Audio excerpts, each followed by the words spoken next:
Friends, I welcome you all for this ICPR sponsored seminar on Indian identity and cultural continuity. I am happy to tell you that the topic was given by our chairman, Professor S.R.Bhatt, and it's a very interesting topic, as you know, that it talks about Indian identity and how cultural continuity is very much present in Indian philosophical tradition. Before I request our chairman to give his talk, let me give a brief note on this topic. I'll take 5 minutes. I would like to see the problem from the point of Shankara, who said, one who does not know the tradition, even he is well versed in all the sciences, is to be ignored as a fool. This is what Shankara says. So this statement very clearly tells us that we have to appreciate our own tradition, and we must know the significance of our tradition. That means Indian tradition. And Jawaharlal Nehru said in one place in the discovery of India, I would like to quote, "Today, India swings between the blind adherence to our old customs and a slavish imitation of foreign ways. In either of these can she find relief or life or growth." Then he continues, "True culture derives its inspiration from every corner of the world, but it is homegrown." This is what Jawaharlal Nehru says. If you look at Indian philosophical discourse, one can say that philosophy is nothing but a reflection on man's lived experience. That's what Professor Bhatt was also saying in the morning. So philosophy, this means concentrates on one's lived experience. But this reflection or making an analysis of one's own experience is based on what type of philosophy one is subscribing to. By what type of philosophy, I mean whether one is following the Western tradition or one is following the Indian tradition. This is what I meant by the type of philosophy. Also, it means that whether one is rooted in one's own tradition or rooted in a borrowed tradition of the West. And Professor K.C. Bhattacharya, in his well-known article, Swaraj in Ideas, says that there is a distinction between cultural subjection and cultural assimilation. And he further says that the dangers of cultural subjection, and argues that it is the suppression of one's traditional understanding of ideas and sentiments without comparison or competition by a new caste representing an alien culture. So, what should be the type of philosophy which we have to practice? In this article, in fact, he further says that the need is to make our distinctive estimates and evaluations of foreign philosophy. I think this is a very important article in the context of seeking Indian identity.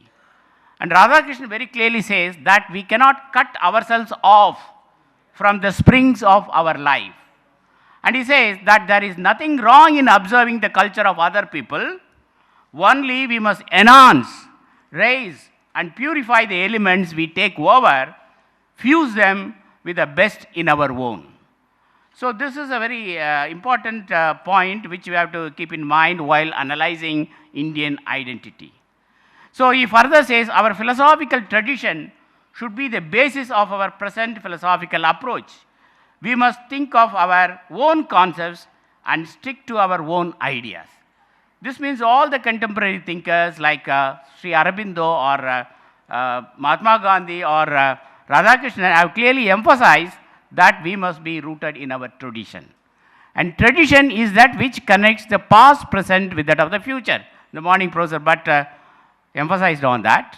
In the West, Gadamer also talks about that, the interrelation that exists between past, present, future with that of the tradition. So, our tradition is something very important, and one cannot neglect the tradition, though the Western philosophical ideas are important.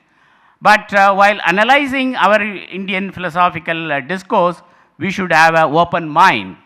In fact, it is said there are thinkers or there are scholars who argue that there is no significant contribution made by Indian philosophers and the Indian identity is lost the past 50 years, which I would say is incorrect.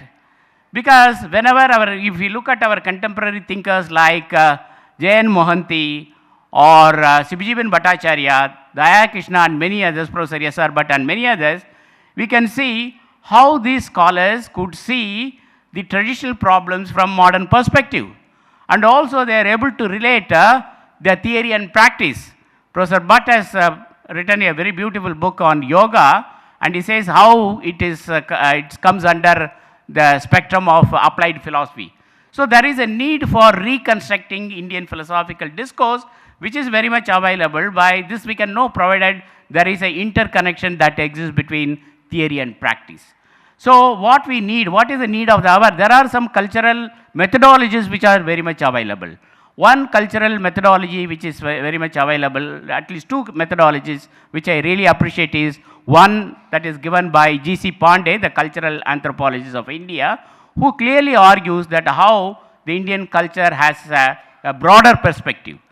And similarly, we have thinkers like Deen Dayal Upadhyaya, who clearly shows that the cultural diversity is a unique aspect of Indian philosophical tradition.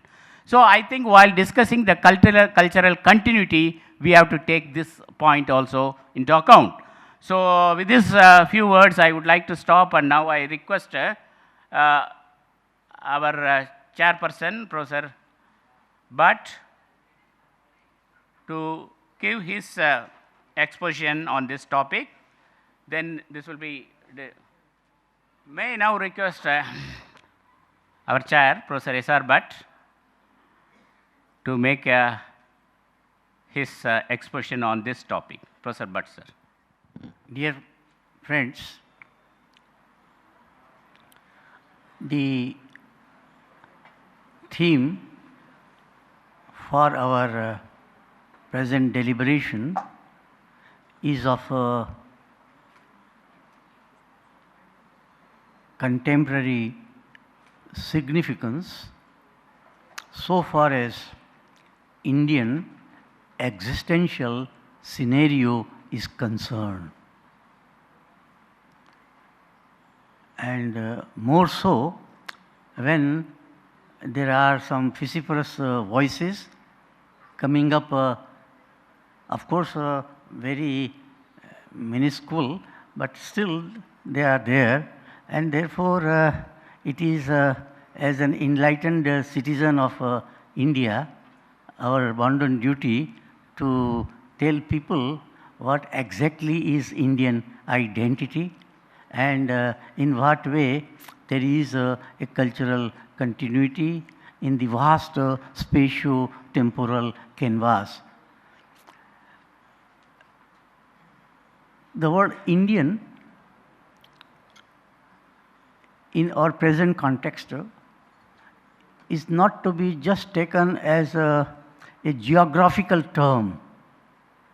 It is quasi-geographical, and therefore those who reside within the territory of India are not the only Indians. We have people of Indian origin settled abroad. We have non-resident Indians also settled abroad, and therefore Indian, this adjective is not just geographical. So far as identity is concerned, well, every individual wants one's own identity to be preserved, to be enhanced. Likewise, we would say every nation also should care for its own identity and advancement of that identity. Here, a distinction can be drawn between state and nation. I am not talking of India as a state, but India as a nation, not as a Rashtra, but as a Rajya. So, it is Rashtra whose identity presently we are concerned with. This Indian identity is essential because we would like to concentrate on consolidation of the values which India stands for. And these values are enshrined in our cultural traditions. I say cultural traditions in plural. Ours is not a monolithic tradition. We have wide variety, and this variety is there right from the ancient times. In spite of a vast variety, there is an underlying unity on the basis of which we can say this is Indian. This demonstrative expression, we can say this is Indian, this is not Indian. We can say so about an individual. We can say this is he or she is an Indian. And normally in common parlance also we use this term, whether we are in India or we are outside India. Well, we say he or she is Indian, or we say which country you come from? We say we are from India. I am an Indian. What is your citizenship? We'll say my citizenship is Indian. And therefore, this adjective Indian has a definite connotation, a fixed meaning, and we have its exact referent. Now, it's not necessary that from the cultural point of view, one should be born in Indian territory and have this appendage of being Indian. So generally we call it as first generation Indian or second generation Indian, etc. The offsprings of an Indian couple is also an Indian. And that is what we witness in countries abroad. And I have a feeling, I have visited a few countries abroad, and I have been with the Indian community there, and I find that they are more Indian than what we are, in the sense that they have preserved their identity in terms of cultural traditions or religious phenomena and so forth. So, there is something called Indian, which is a demonstrative expression. Now, this phrase Indian stands, as I said earlier, for all those individuals who care for, who adhere to the basic values Indian culture stands for. Culture is a complex phenomenon. It stands for modes of thinking and also ways of living. And we have diverse modes of thinking. we have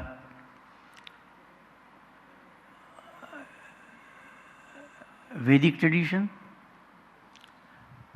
we have evolution of other sister traditions from the some sort of deviation from the Vedic tradition. We have multiplicity of traditions within the Vedic tradition. For example, we have various schools of Vedanta, and each school has its own tradition. And it's a life tradition. From hoary past till the present times, we have the continuity of the tradition. And this continuity is, as I said earlier, of course, in terms of a vast temporal span. Right from the Vedic times till the modern times, we have continuity of this particular tradition. Now what we call as Hindus, they have their own tradition. We have followers of Jainism, they have their own tradition. We have followers of Buddhism, they also have their own traditions. It's wrong to say that some Western Indologists pointed out that Buddhism was ousted from India. It was never so. Buddhism continued to be in existence in its earlier form in the Himalayan regions. You go to, say, Sikkim, you go to northern regions of Arunachal, you go to Ladakh, Buddhism continues to exist and thrive there right from the very beginning. But Buddhism also has been absorbed within the so-called Hindu fold. The basic ideas, because Lord Buddha was born within a Hindu family, and only later on Buddhism as a cult came into existence. But then basic ideas are the same. Say, for example, the four Brahma Viharas, Maitri, Karuna, Mudita and Upeksha are there in Buddhism, but they are also there in the Yoga Sutras of Patanjali. Therefore,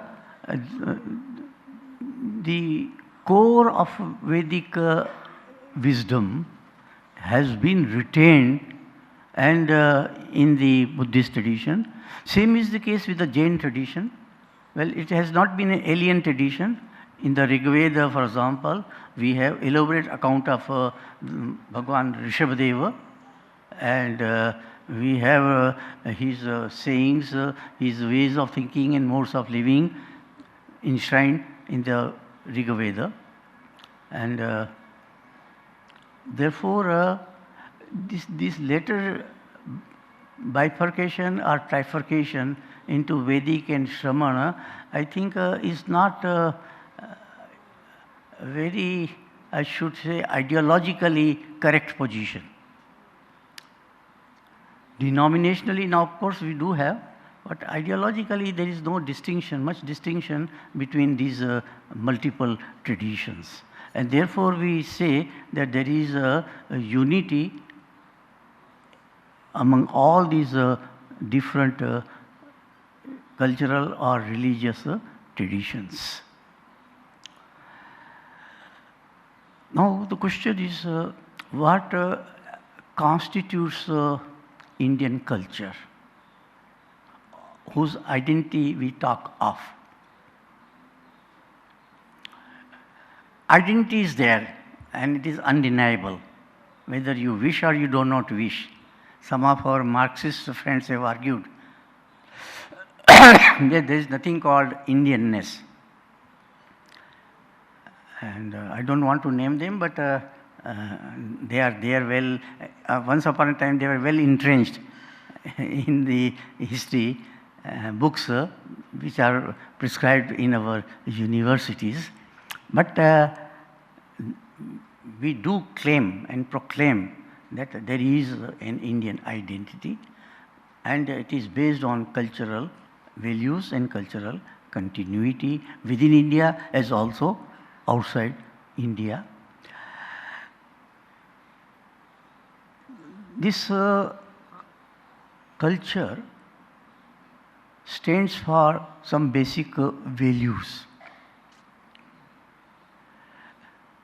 Indian culture has been predominantly spiritualistic. This does not mean that we have not entertained materialistic ideas and elements. So we do have system of Charvaka, and in some of our literature we also call as Charvak Rishi, which means we have given credence to materialism also. But by and large, materialism has not been accepted by Indian mind and in Indian ethos. However, element of matter was accepted.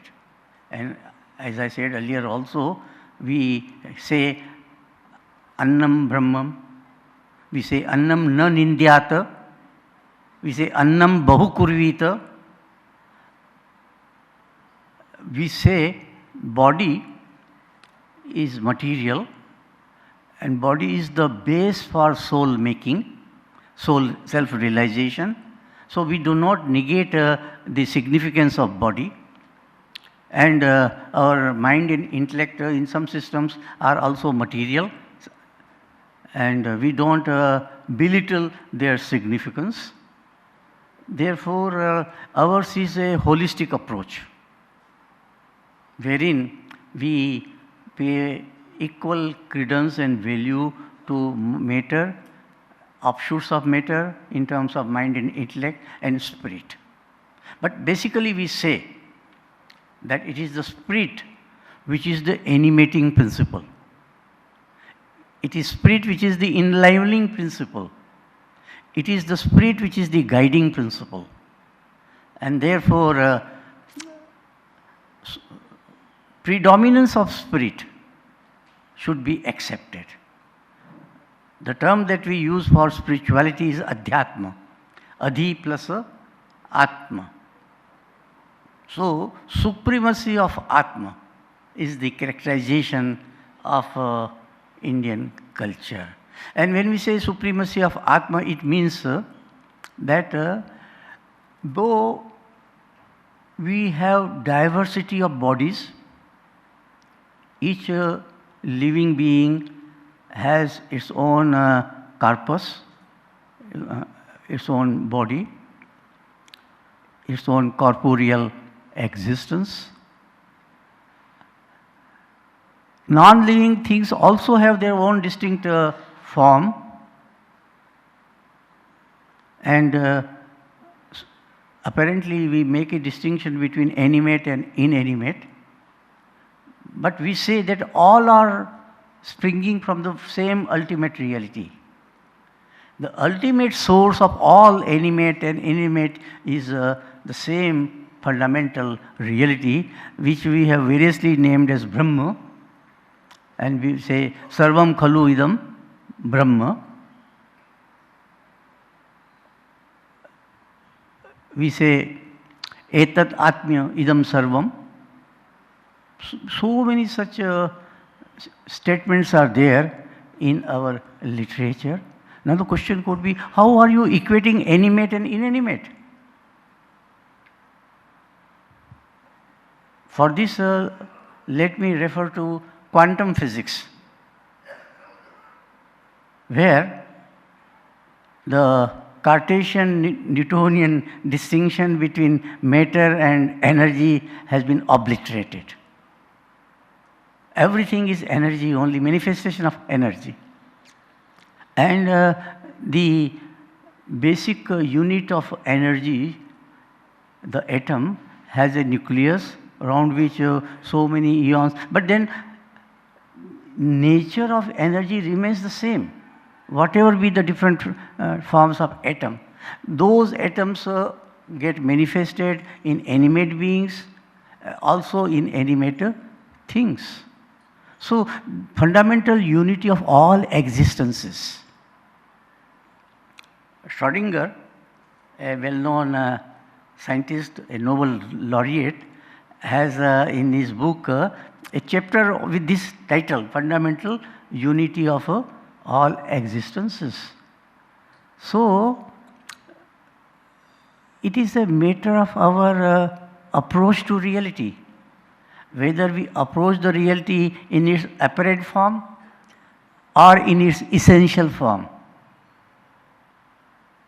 If we approach the reality from the appearances, name and form, then there is multiplicity. But if you have to talk of the inner essence, which is shared by all, and therefore we say in Vedantic terminology that all that exists can be referred to as Sat. Sat means existence, pure existence. That pure existence may get manifested in many forms. But that Sat is essentially Chit. It's a principle of consciousness which is fundamental. Matter does not beget life. Life may get transformed into matter. So, life begins from life, but matter also is a manifestation of a life. Well, this is the Indian way of understanding. Earlier we used to say, oh, there is consciousness only in human beings. Then Jagdish Chandra Bose pointed out, no, there is consciousness in plants apart from animals. But Vedantic thinkers have gone a step further and say there is consciousness everywhere in a dormant form and it needs to be manifested. So, we do not have a sort of divisive approach. Our approach is again holistic, wherein we at the bottom harmonize, synchronize matter and mind, or matter and consciousness. So this is the fundamental Indian perspective, which we find highlighted in the Bhagavad Gita, where we use your Sarvatra Samdarshinaha. The second characteristic of Indian culture is that all existences in their manifested form are limited, are finite, are imperfect, but have the potentiality to be perfect. We are imperfect because we feel individuated, and this individuation, we generally say it because of avidya or ignorance, but it is this individuation which is responsible for limitation. This individuation causes differences in body, mind and intellect. But if you can transcend individuation in the state of samadhi, for example, or we say we have an ideal of a jivan mukta who perceives every existence alike. We have the ideal of a bodhisattva who also have this sort of universal maitri bhavana.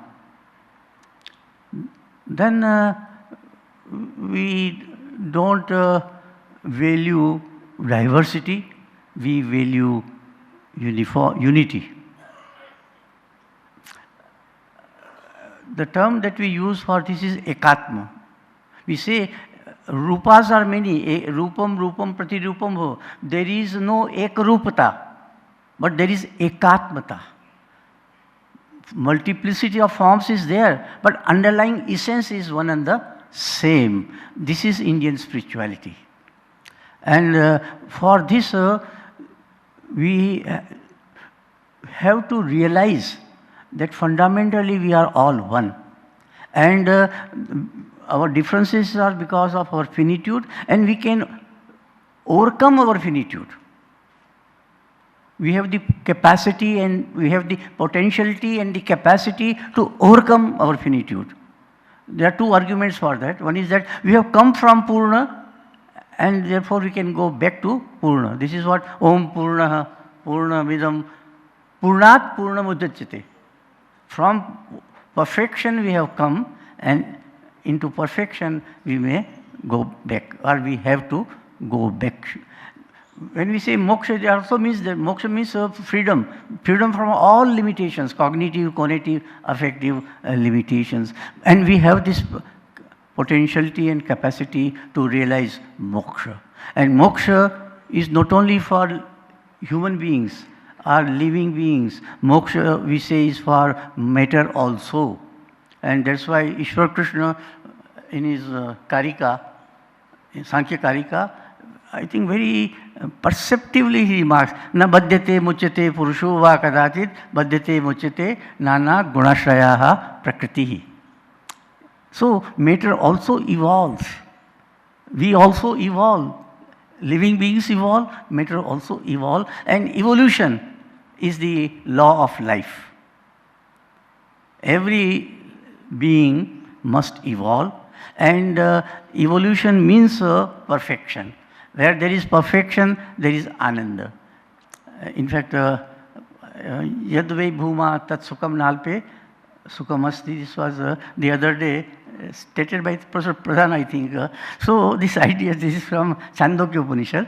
It is very, I think, perceptive idea that we have to care for universal cosmic perfection, because the Shanti we talk of, as I said the other day also, it's a universal, all round, holistic approach to Shanti in our Shanti Patha. And therefore, this is another characterization of Indian culture. And finally, Indian culture says that we, the human beings, have a unique characterization, being most evolved. So we are viveki, we have a capacity to ratiocinate, distinguish between good and bad, right and wrong, and so on and so forth. We are swarata.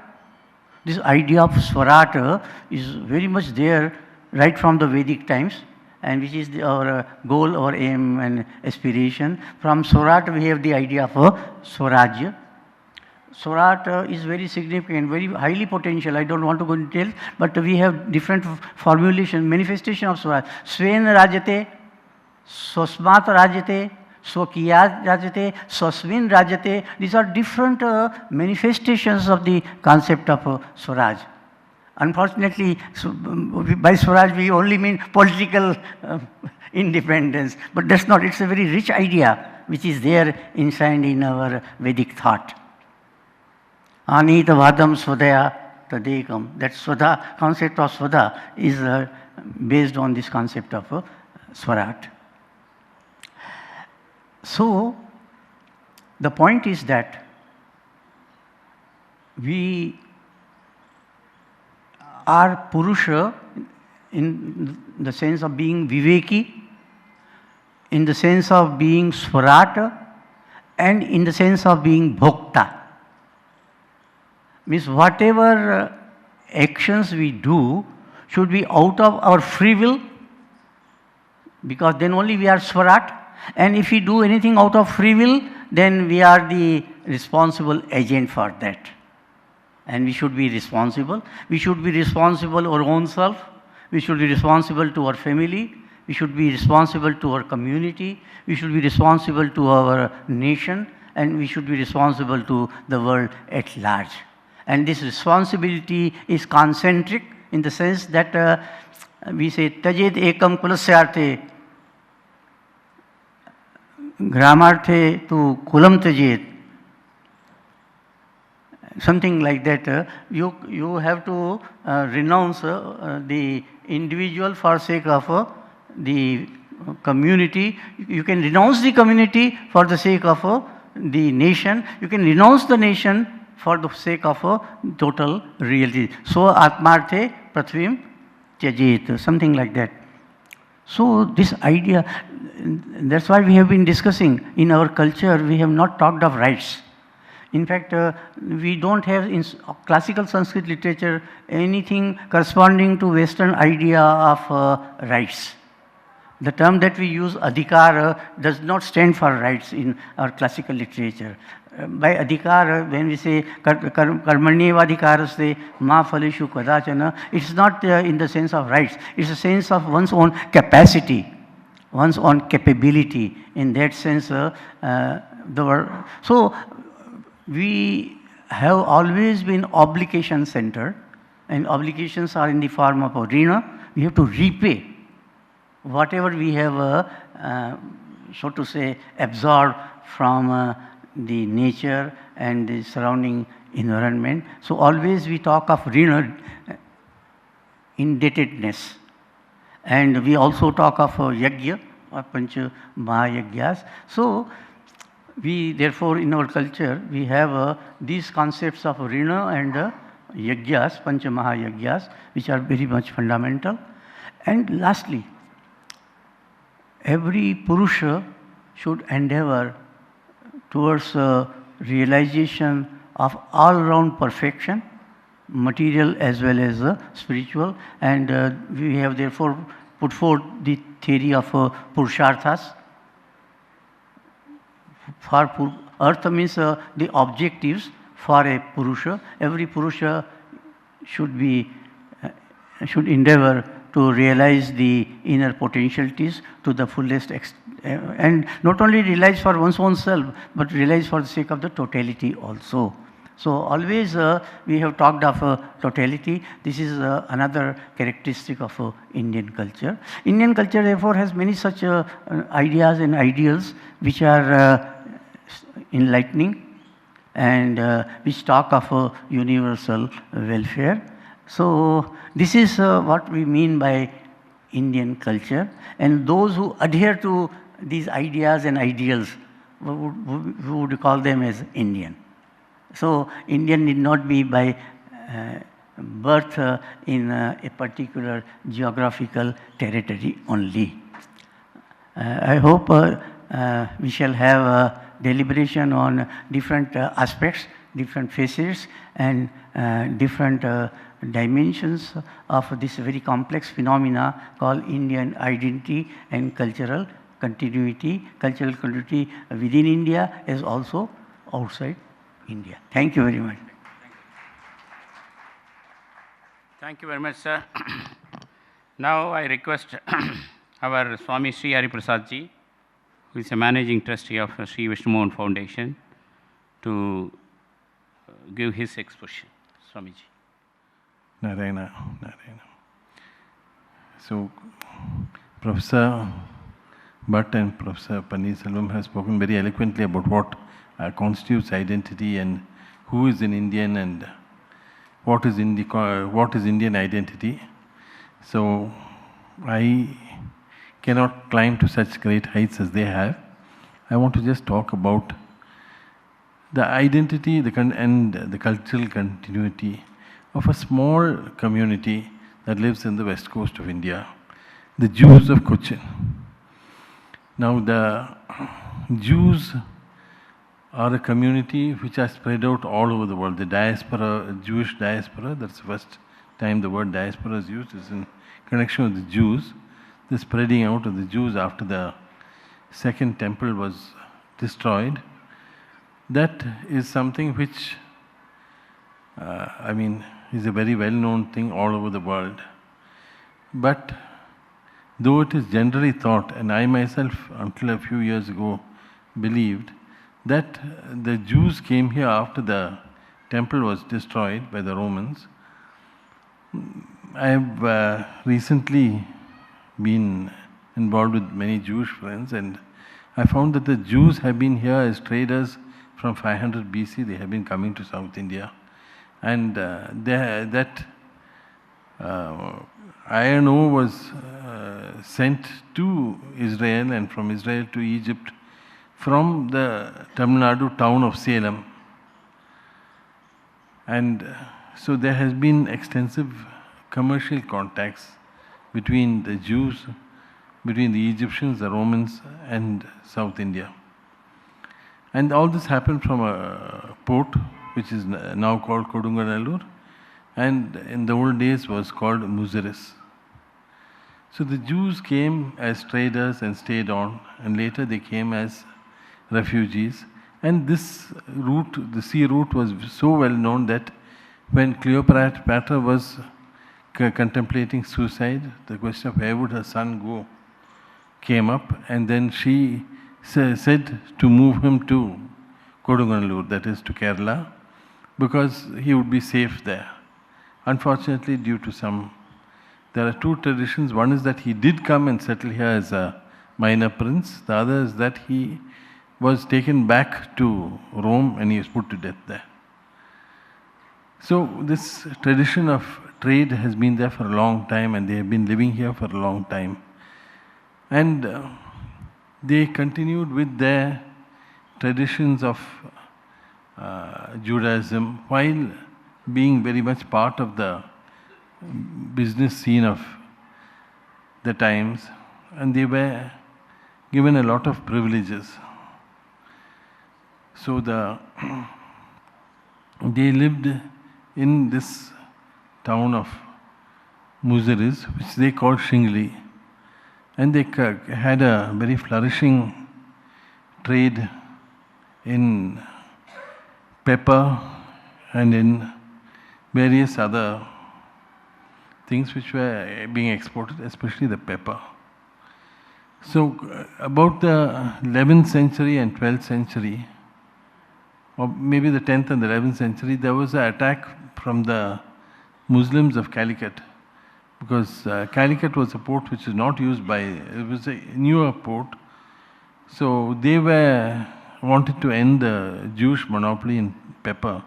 So they attacked, and the smoke of the houses, Jewish houses and the Jewish businesses in Kodungalur was seen 30 kilometers away in a place called Parur.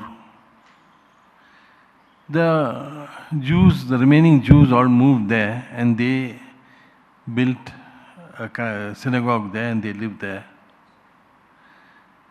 And while they were there, they adopted most of the practices of the people of that time, and they were very well,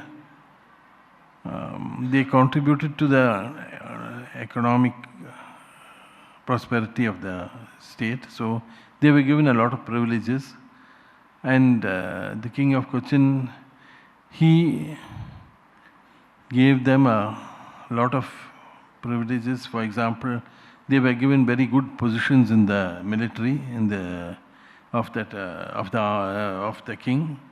And on one occasion, he refused to fight a battle because it was a Saturday, saying that the Jewish soldiers should not be inconvenienced. So, and they were given a place among the noble families of Cochin because of that. There was a person called Joseph Rabban who was given a small princely state to rule, and most of the Jews even today who are connected to Cochin like to trace the ancestry to him. So those copper plates are still there, in which they were granted privileges of trading, of equality, and since they were contributing to economy, they were not taxable, but they had the rights of a taxpayer. So all these things were there, and they were living there. But while they were living here, they adopted, some of them adopted the local dress, all of them adopted the local language, even though Hebrew was taught and Judaism was the language, the religion in which they followed.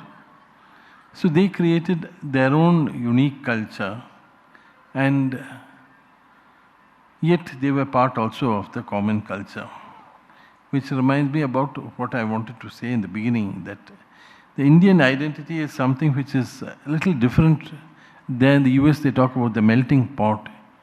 Here we don't melt anyone down. Everyone has their own distinctive identities.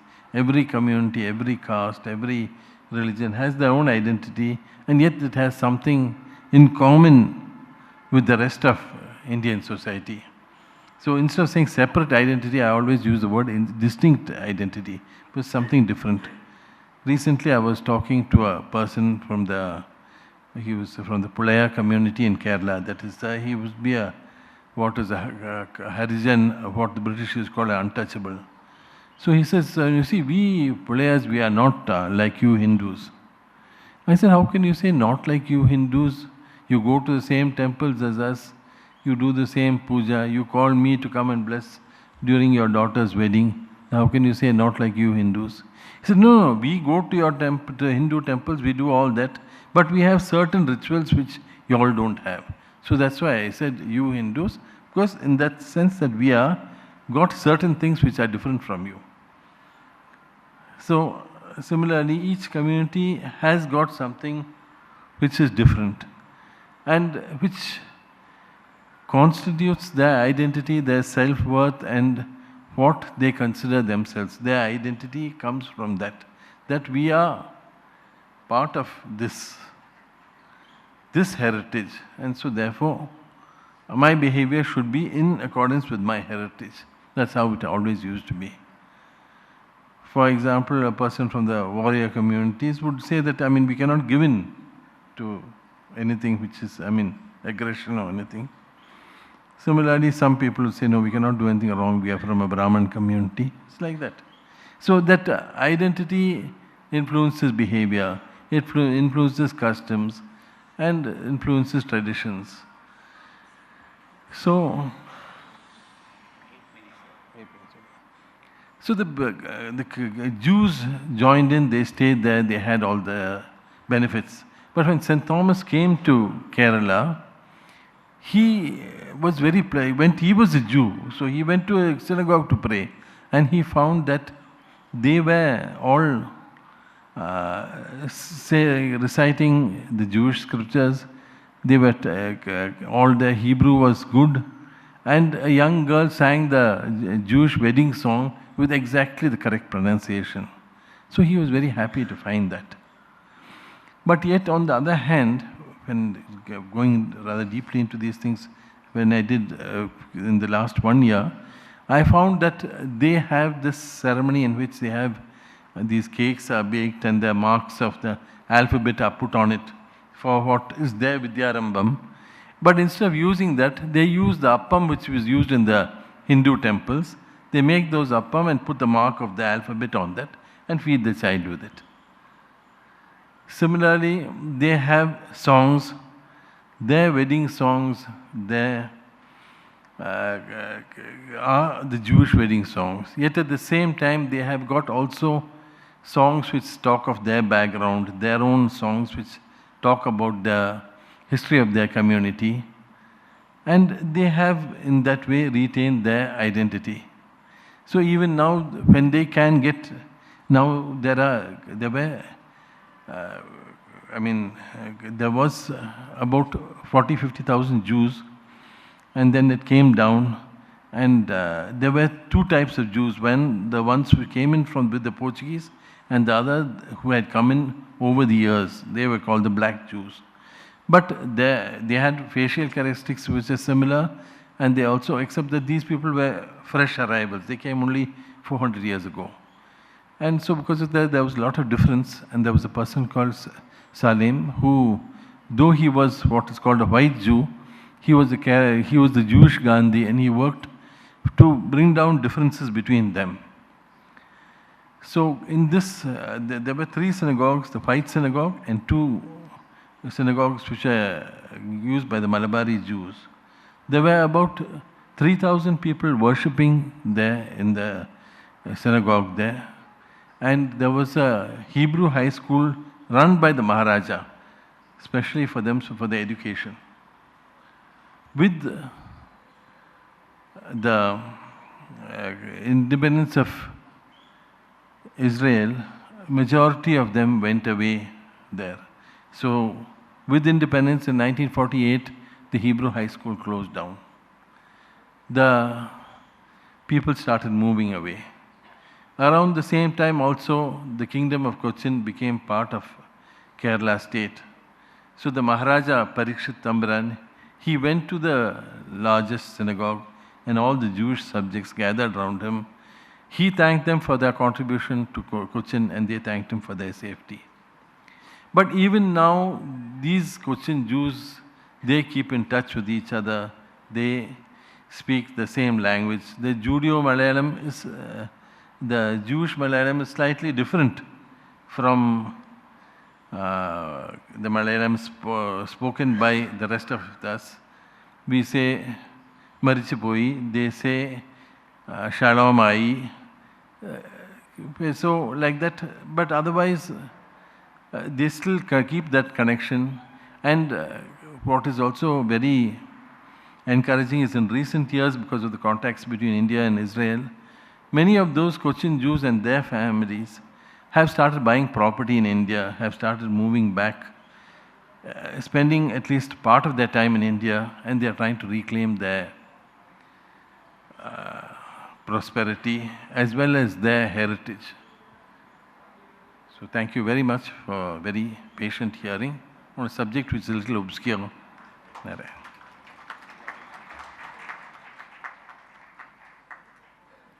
Thank you, Swamiji. May I now request Professor R.C. Pradhan, University of Hyderabad, to make his presentation. Respected Professor Bhatt, distinguished scholars in the dais, distinguished scholars in the audience, ladies and gentlemen, I am thankful to Professor Bhatt and Professor Pannerselvam for inviting me to this seminar. I have a very short paper, so within the time I will read it out. The title of the paper is The Ageless India, Identity and Continuity. India is a civilization and not a geographical area. Through the ages, the India has been known as the embodiment of a civilizational and cultural idea. That is why she has never been considered as a mere physical entity. She is considered as an idea, a divine figure, above all, a symbol of values collectively known as Dharma. It is not an exaggeration to say that India, through the ages, has been projected as the mother. In this paper, I will explore the idea of India as a civilization and discuss her identity and continuity in time and history. I will argue that we can understand India better if we can place her on the plane of an idea and ideal beyond the bounds of time and history. India, historical and eternal. There are many ways in which India as a nation can be studied historically, sociologically, geographically, and anthropologically. That is, India as a historical entity can be studied through the cultural and civilizational changes that have taken place from the ancient to the modern times. The socio-political vicissitudes which have marked the fate of India through her long history can be studied by the methods of scientific history. Even if we can collect all the facts regarding the historical journey of India, we can never adjust the meaning of India as a cultural and civilizational idea. The latter is not itself a historical fact. It is an idea which is a spiritual entity, and it transcends history and time. Let us admit, following Sri Aurobindo, that India is eternal, in the sense that her meaning is eternal and her existence as an idea is non-temporal. It may mean that the concept of India in the Platonic sense is not subject to change in the historical time. The historical time necessarily brings in changes such as growth and decay, birth and death, and so on.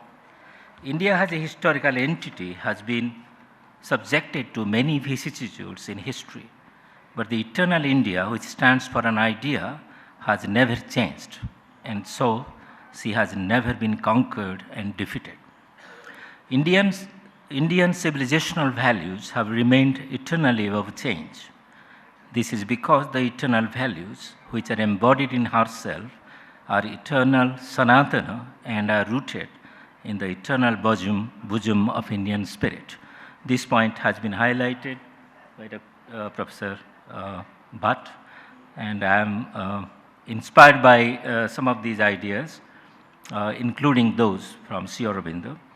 The concept of an eternal India has been given recognition by the Indian thinkers from the Vedic times till today. The great thinkers of our times, such as Swami Vivekananda, Sri Aurobindo, Pandit Dindayal Upadhyaya, have recognized the timeless identity of India. Identity and continuity. Both identity and continuity are features of an entity which has a historical existence. This is true not only of physical objects but also of human beings. A person, for example, can be identical even though he or she occupies two different places in time. The person remains identical even though he or she has two different temporal existences. Here identity goes along with continuity because without the former, the latter cannot be conceived. Identity always goes along with continuity. In the case of a civilization, the identity of it consists in its civilizational existence and such that its values and core ideational essences remain the same even if there are changes in its historical existence. The ideational essences are identical throughout because there is no change in them. The only changes possible are those in which the essences get translated into historical processes. The value essences are put into action in the life of the people. The actions and patterns of life world of the people get messed off with the events in time, and so there is a necessary mutation in the way people act and react in the historical process. However, we can notice continuity in the civilization because of the presence of the core values which remain identical. India as a civilizational idea is identical throughout its history. The ancient India is identical with modern India in its civilizational essences. Though she has two different phases in history, but in essence, India remains the same. She undergoes changes in the course of her history, especially in its socio-political organization, while she has retained her core values intact. These core values constitute the essence of India and they define the identity of India. Thus, India continues to remain the same essentially, even though there are different historical processes which make her history. That is to say, India has retained her identity throughout its history. That alone explains her continuity as a civilization. Her identity as a civilizational idea makes her continuity possible. Indian eternal values. It is necessary now to explain the eternal values which constitute the eternal India as an idea. The values which constitute the Sanatana Dharma are expressed in her philosophy, literature, art and architecture. Indian mind pursued these values through all its civilizational and cultural activities. The Vedas embody these values in their perennial form. The idea of Dharma, which is the foundation of the Vedas, is the essence of the Vedic vision of life and world. Dharma is an eternal principle that constitutes the very essence of the universe, is the foundation of individual and social life. The concept of Dharma has multiple meanings, which has been highlighted very rightly by Professor Pappu Ramaraji in the morning. The concept of Dharma has multiple meanings given in the context in which it is used. It means the universal order or rita when looked from the cosmic point of view. It means social law when viewed from the social and human point of view. Dharma is the moral law from the moral point of view. Ultimately, it is the divine law which sustains the universe. However, Dharma is a unitary principle or law that holds all existence together. It is a cosmic law keeping the human world and the cosmos together. This is an underlying law which is manifested in all aspects of existence, the individual and social life. It is one of the purusharthas or goals of life, but cosmically it encompasses the whole of existence. It is in the larger cosmic sense that the idea of Sanatana Dharma has come into existence. Indian philosophy and literature have expressed the idea of Dharma in all its aspects. Vedas and Upanishads, the Bhagavad Gita and other sacred texts have expressed this idea in them. The epics like Ramayana and Mahabharata have expressed this idea in their literary creations. The Puranas have made this idea central to their creations. The eternal India is identical with the Sanatana Dharma. The latter is her essence and her soul, Chitti, in the words of Pandit Dindal Dayal Upadhyaya. This idea informs every aspect of Indian life and gives meaning to all that India stands for. Therefore, it is necessary to rediscover India's eternal soul as it has been suggested by S.R.Bhatt and Pandit Upadhyaya. Pandit Upadhyaya writes, I quote, Chitti is the soul of the nation. It is on the foundation of the Chitti, soul, that a nation arises and becomes strong and virile. It is this Chitti that is manifested in the action of every great man of a nation. Unquote. The soul of a nation defines all the activities which are performed by the people who belong to the nation. India's soul lies in her eternal values which constitute the Dharma.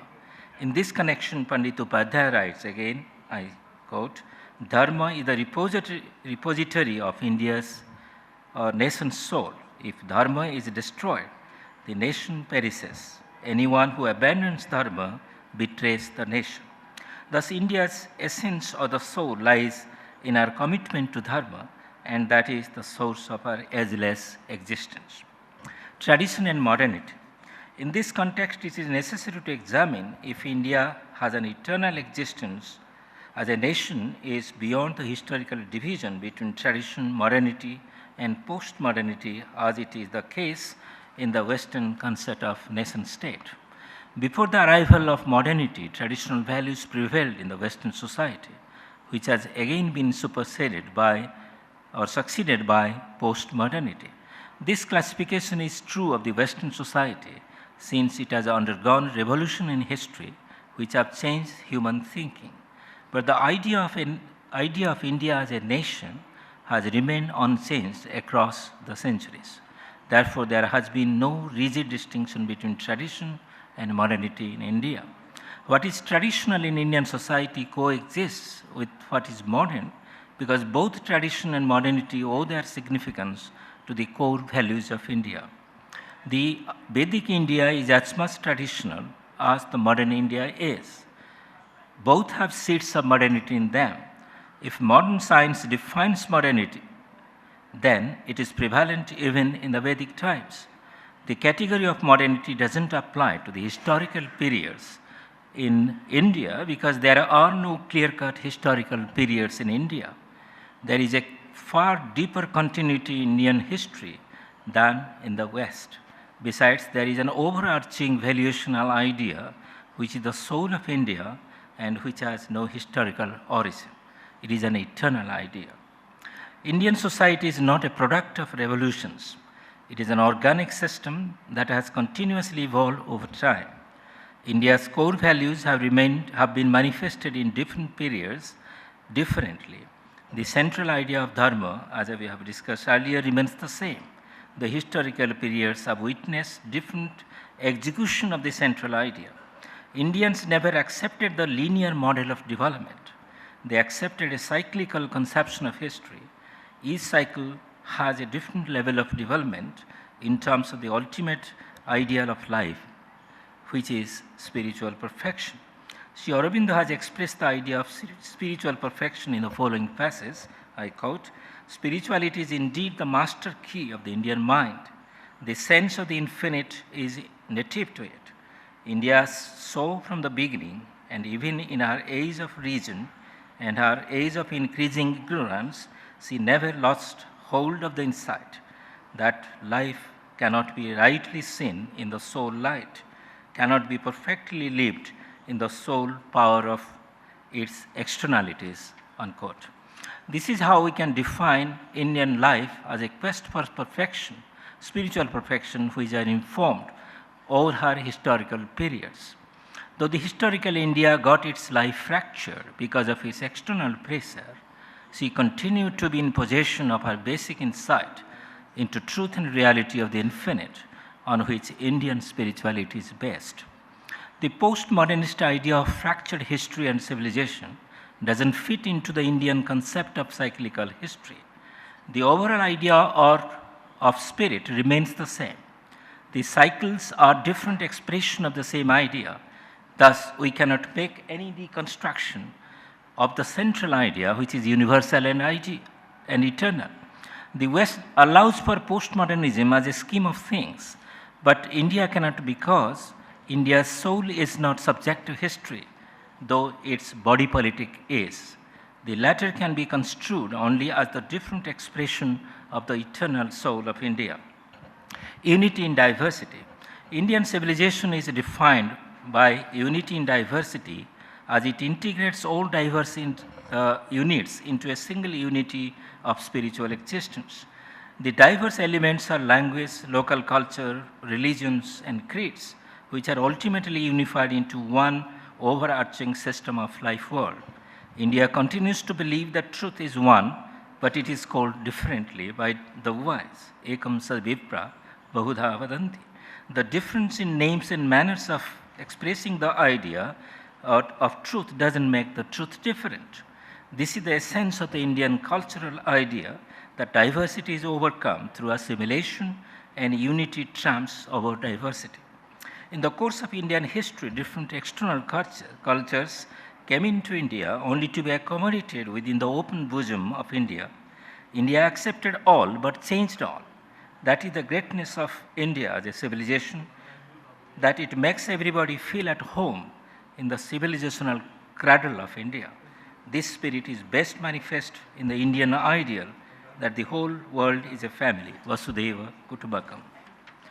The conclusion, the central idea, the eternal India is the idea of eternal values, and it is the one that stands behind the historical and political India. Even if the historical India has periodic changes of good or bad, the eternal India stands like a rock and withstands all vicissitudes. It is to the ageless India that we must look to for inspiration and spiritual strength. Thank you very much for your presence here. Thank you, Professor Pradhan, for your very nice presentation. Now I request Professor Sreekala Nair to make your presentation. Good afternoon, everyone. Respected Chair Professor S.R.Bhatt, revered Swamiji, fellow panelists, and dear friends. The title of my short presentation is Tracing the Elements of Indian Ethos to Claim a Continuing Tradition.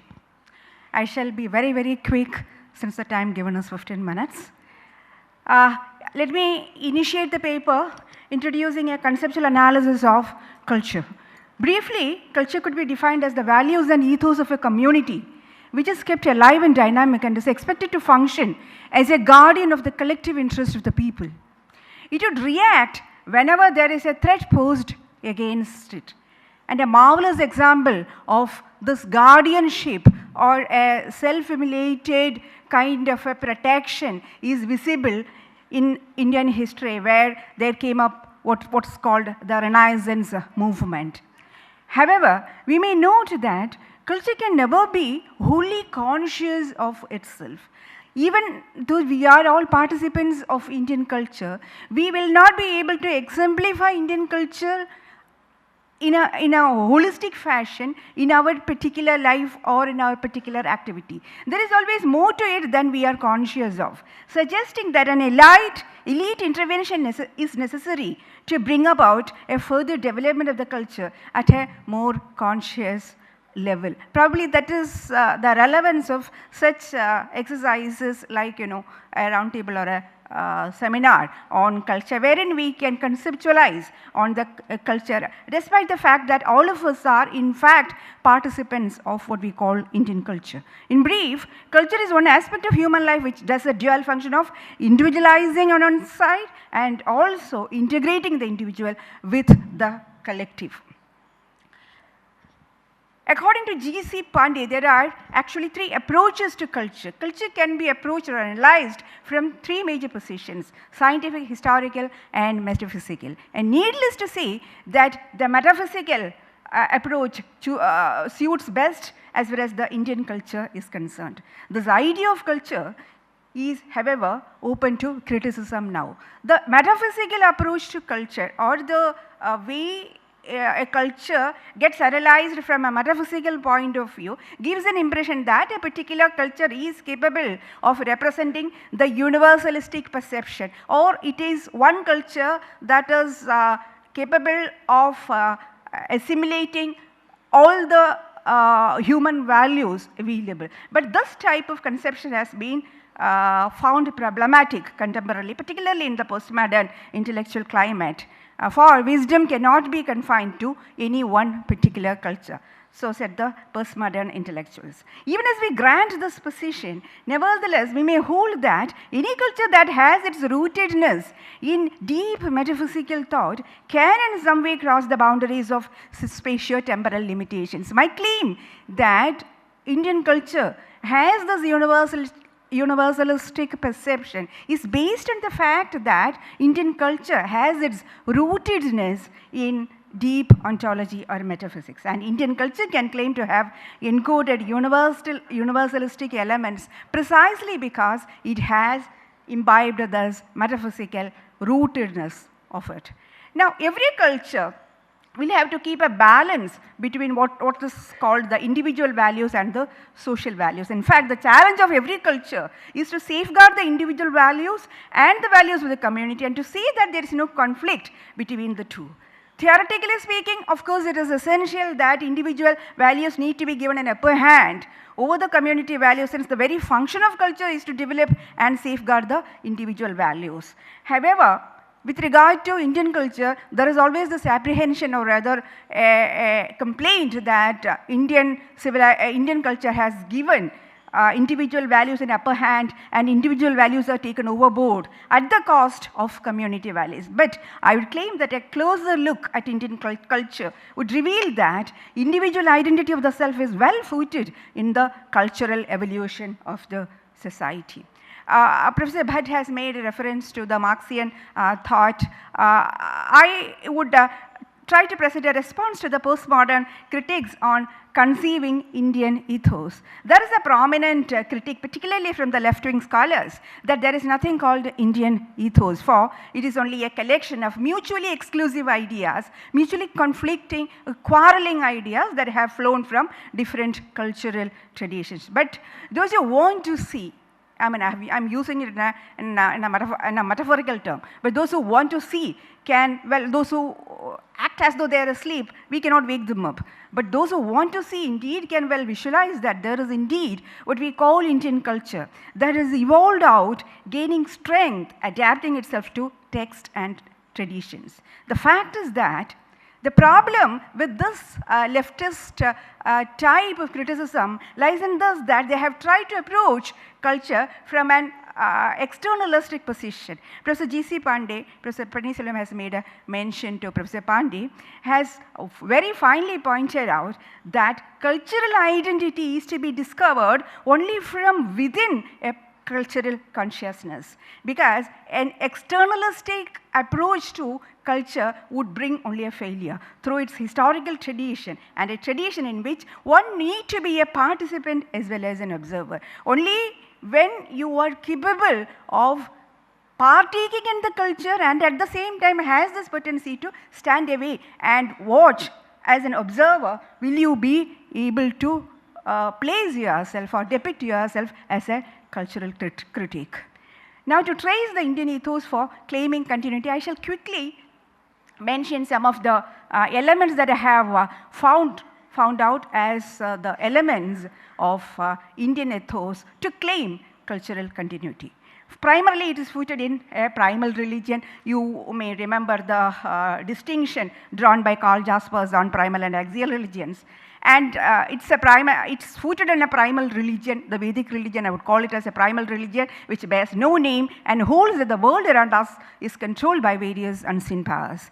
Secondly, myths and rituals play an important part. As you all know, Indian culture is a fine model depicting how the tradition of value seeking gets enshrined in symbols that originated at the individual level and enters the social psyche through the symbol. Thus, although conceptually autonomous, culture is in fact found embedded in the life of historical communities in space and time and is actualized by human beings. Second, it is pragmatic.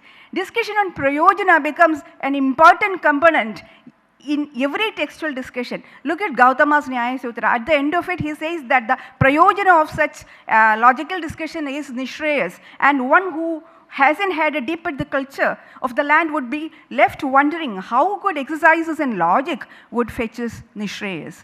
Even as reason and analysis and even scientific spirits received due recognition, they were never permitted to go overboard and claim the ultimate position. This wouldn't permit us to conclude that science hasn't had due respect and it was subdued with metaphysical speculation. On the contrary, I would claim that Indian scholars were more scientific when compared to their Western counterparts, for critical inquiry began here not by adopting a priori axiomatic principles, but rather with the inquiry into our phenomenal experience. We have always started our inquiry from what is given, the phenomenal experience. And this inquiry from there being saturated critiquing the phenomenal experience, they were naturally led to the avenues of transcendence, awareness of the primal being as one and non-dual. Emphasis on language and linguistics is yet another characteristic of our culture. While the Western culture was footed on the emphasis of mathematics, while the Western culture was fascinated with the axiomatic positions of mathematics and the a priori axioms that it has came up with, the certain and the definite propositions that it could come up with. You know the Cartesian dream, wherein Descartes always dreamt that if only philosophy could come up with such axiomatic positions as we have had in mathematics, only philosophy could survive.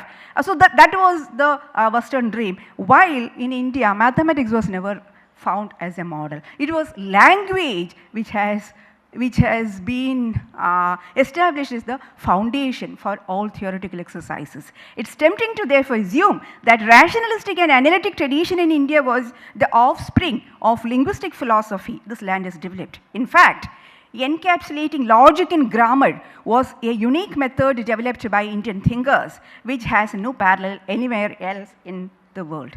There wouldn't be another tradition, I'm sure, not only on the logical side of language, language is also employed at the hermeneutic level. There wouldn't be another tradition which has explored the possibilities of language as much as Indian philosophy. And the Sanskrit as a language evolved out as a wonderful tool to accommodate different connotations to the same word. The evolution of thought from the gross of the subtle.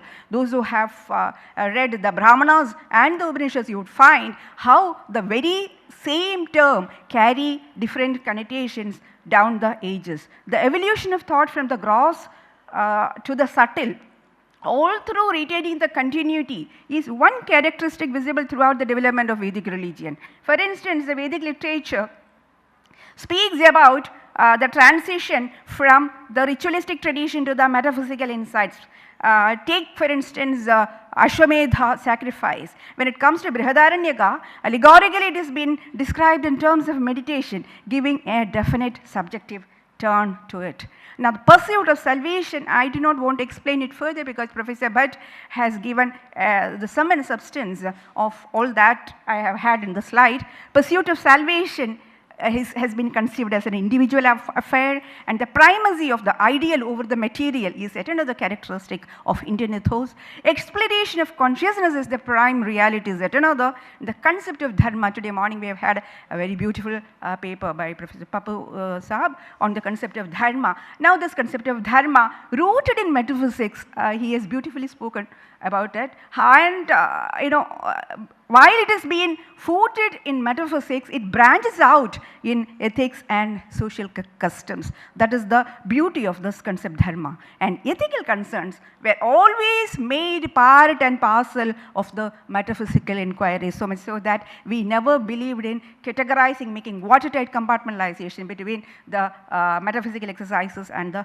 ethical exercises. And the interrelation between truth, beauty, and goodness is yet another factor of Indian ethos. Finally, it is holistic, unifying God, man, and the world in one single string. The unbroken continuity in the Indian philosophical tradition is due to the persistence of the holistic vision right from the beginning of the primal spirituality down to the present time. The tradition has taken care to preserve the perennial. This continuity was made possible because the metaphysical, the perennial, the primal being has always been kept as the axis around which the narratives, myths and rituals were placed as temporal and transitory. Now, the assimilative tendency of Indian culture is yet another factor which we need to address on. Indian culture exhibits tendency to assimilate the dissident streams that have sprouted out from the main stem down the century, starting from Buddhism down to the contemporary postmodern reactions to Indian thought. Starting from Buddhism, we have had several dissident streams, and the history vouchsafes that all these dissident streams were assimilated to the main stem and making the culture all the more colorful. A clear dialectical move of carrying over the essence of the thesis and antithesis to form the synthesis is visible throughout the evolution of Indian thought. Thus, a total break from the past has been avoided, even though the modifications brought over the ritual is undoubtedly radical. Now, to quickly go to address the multicultural status of the Indian community. India in fact represents a mini globe encapsulating different cultures, religions and languages in her rather vast territory for centuries together, so much so that it has become a textbook for new and emerging multicultural communities like Australia and Canada. The existence of pluralities of culture and their relations to the dominant culture raise some primary epistemic issues like, say, the issues of the relativity and subjectivity of truth, knowledge, that in some way challenges the traditional normative definitions of these concepts. Now, therefore, the presence of the other forces to address the politics of recognizing the other and placing it in a multicultural dialogue. While an assimilative method seemed to have been employed with divergent offshoots of Indian culture, a quite different approach seems to have been adopted to address the alien cultural and religious traditions. They were conceived as the other to reflect the self. They were retained as the other so that the self can be looked at in this mirror of the other. I am using the Levinas theory of the other to depict the theory of how the Indian cultural subject has retained the other as the metaphysical other, to visualize the self.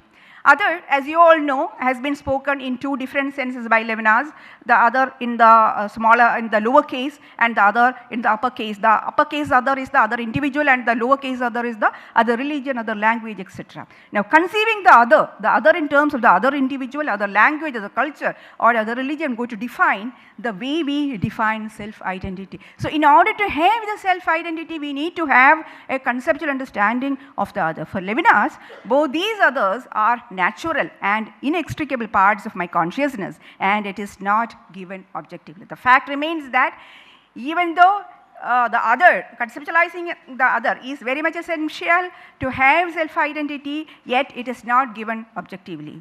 Philosophy is thus the alchemy whereby this alterity is transmuted into sameness by means of the cognizing ego. To sum up, Indian culture and ethos therein stand tall amidst all other parallel cultures, for it has succeeded in preserving the ontological inquiry. I claim that this continuity of the tradition has been made possible because the metaphysical, the ontic has been made as the axis in and around which the other sprouting traditions and other cultures and other parallel cultures as well as rituals were made subservient to this major center or the axiom, and wisely use the ritualistic tradition as a thread to integrate the divergent modes of its expression evolved out down the centuries. Thank you.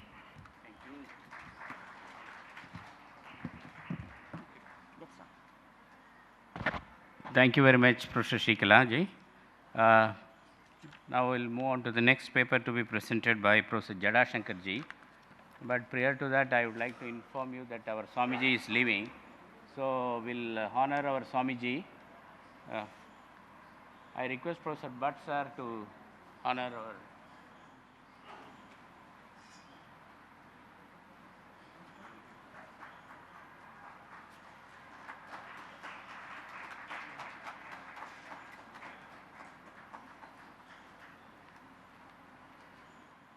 Now I request Professor Jatashankar ji to make his presentation. Respected Professor Bhatt, my fellow presenters, and the learned scholars and dear students, we are all trying to save some time, and for that purpose Professor Sreekala was very quick, and for the same purpose I shall be very brief, because I have not written any paper on this problem, but I sent a paragraph, an abstract to Professor Selvam, and I have given an idea of my views, what I think on this in this regard, and therefore I shall be saying something within 3 or 4 minutes on the same line. The abstract sent to Professor Selvam reads like this. The title was Purushartha and Ashrama, the Foundation of Indian Culture. So I tried to search out some points on the basis of which we can say that there is a cultural continuity. What is the proof of cultural continuity? So I tried to look in these two social and cultural institutions through which we can try to see whether this continuity really exists or not. And the first para which I sent to him, I will read it and then say a few sentences from my own side. The famous Urdu poet Iqbal says, Iran मिस्र रोमा सब मिट गए जहाँ से, कुछ बात है कि हस्ती मिटती नहीं हमारी. So this means that the great Egyptian, Iranian and Roman cultures have ceased to exist, but there is something, and I am in search of, and we are in search of that something. There is something which has maintained the continuity of our Indian culture. That is how the great poet Iqbal says. So this statement is true in the sense that in spite of many changes, the foundational structure of Indian culture is still continuing, of course, with certain modifications. This culture has maintained the possibility of modification along with the continuation. Say, Professor Bhatt was saying, tradition, for which we use Hindi or Sanskrit word parampara. Parampara is not static. Sometimes we misunderstand parampara for something dogma or rudhi. Parampara is not rudhi. And there is an element of the possibility of change if it is a true parampara. That is why it moves from one generation to another generation with certain modifications and with certain possible changes, and still some element of that prior situation that remains in the forthcoming situations, and in this way this parampara goes on. So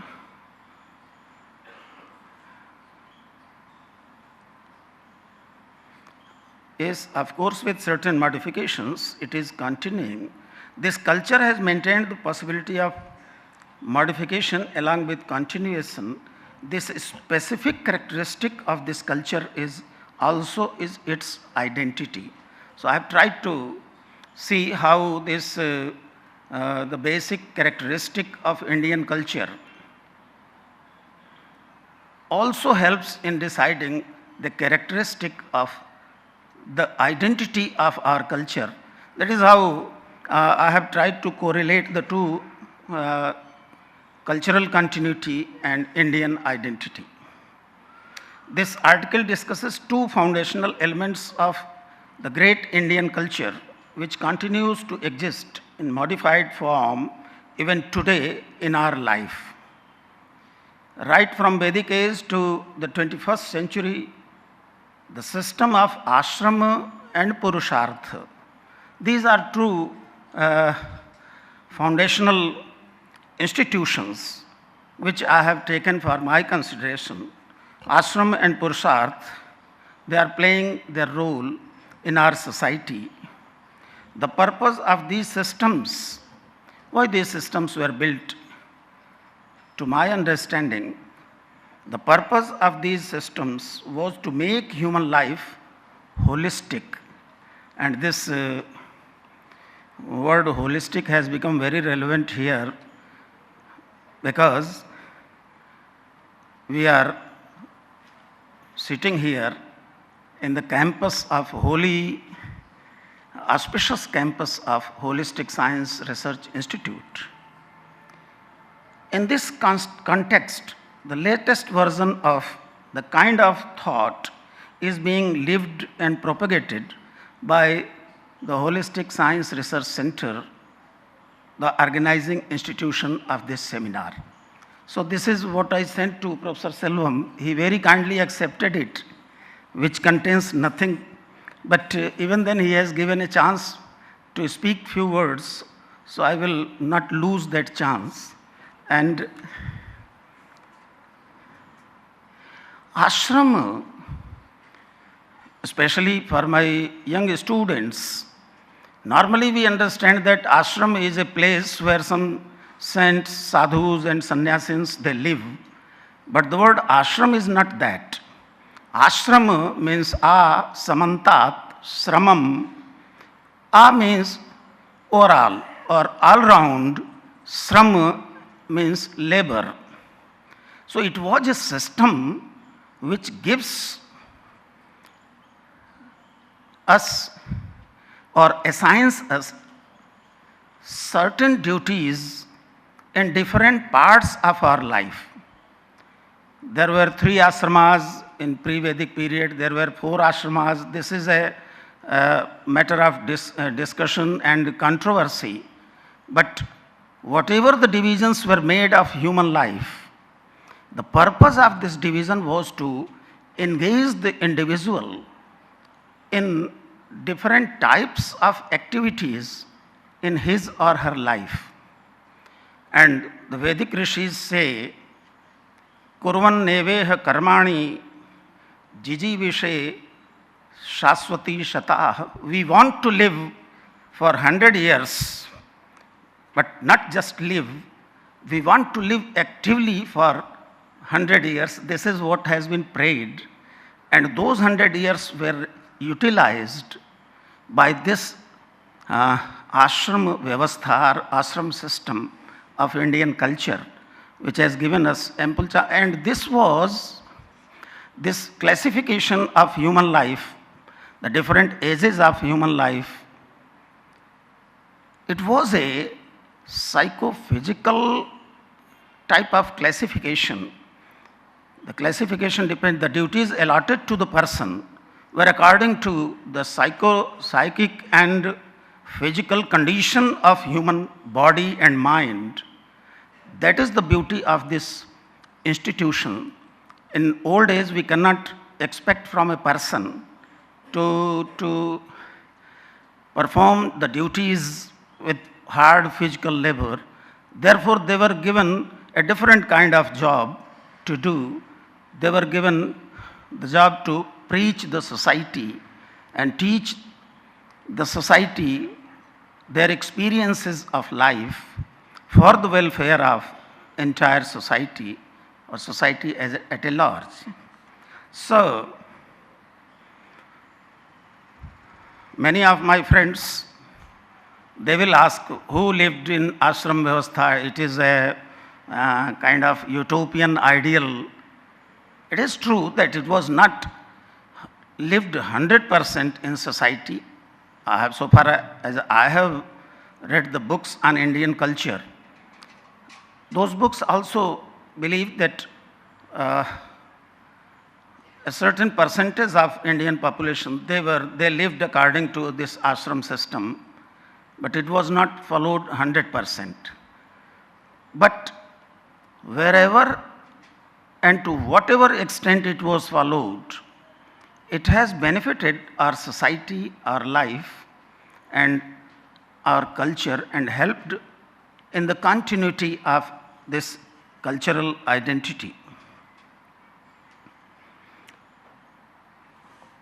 So the purpose of this division was to make our life more meaningful and more holistic.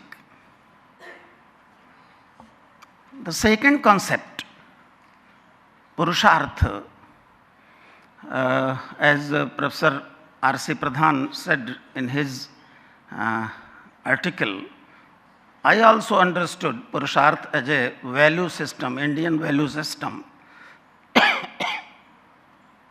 But Professor Ramarao Pappu Sahab, he presented a very learned and scholarly paper in which he propounds that it is not only a value, rather it is a virtue.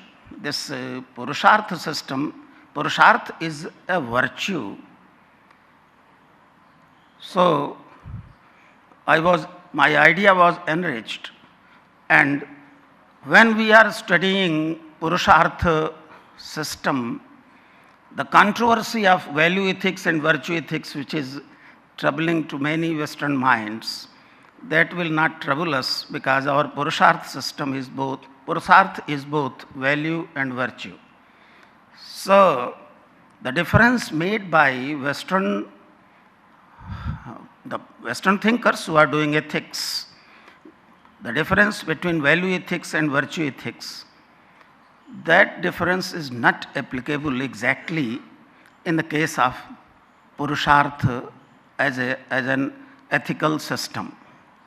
So Purushartha, here also, in some ages there were 3 Purusharthas, then later on there became 4 Purusharthas. And Dharma, Artha, Kama, Moksha, Preya and Shreya, a new Purushartha was added with these 2, Preya and Shreya, and that is Nishreyas, of which many scholars have mentioned very meaningfully. Just one point I want to put as a concluding point. We may ask, what is the present condition of these institutions, if they are at all representatives of Indian cultural continuity? How many ashramas and how many Purusharthas we are living in?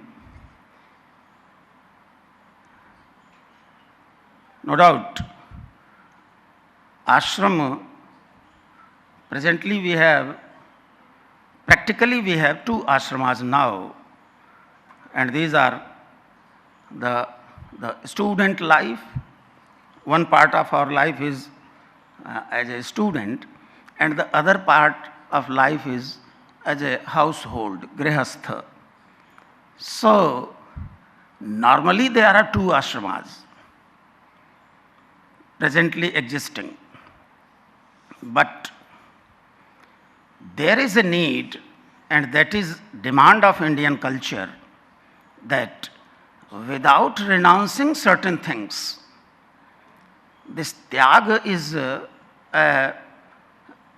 pivotal value, the central value of Indian culture.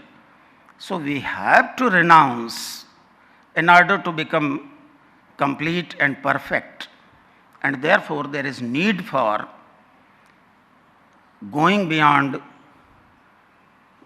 this student life and household life. We have to do something for the society at large, for the world at large, for Lokasangraha, for Lokakalyana. So that is demand of time. And one thing is very clear, that without dharma,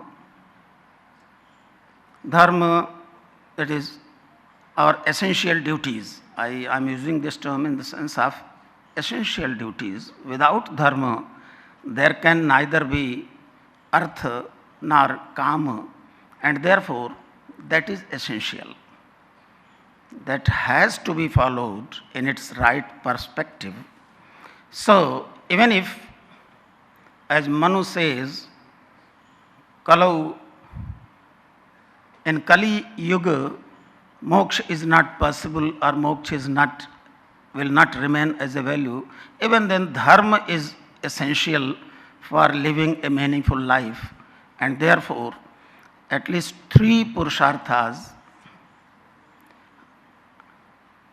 are necessary for a meaningful life, that is Trivarga, Dharma, Artha, Kama.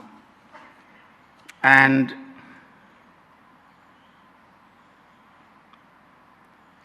same or similar is the case with ashramas.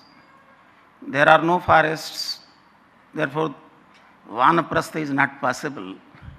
But one of my friends, a great sociologist, he writes that in modern lifestyle, when you reach the age of 50 or 60, 55, by that time your children, they are well settled somewhere else, and if you are lucky enough to have your partner alive, then the house itself becomes a vana. Therefore, there is no need of vanaprastha. There is no need of going outside the home.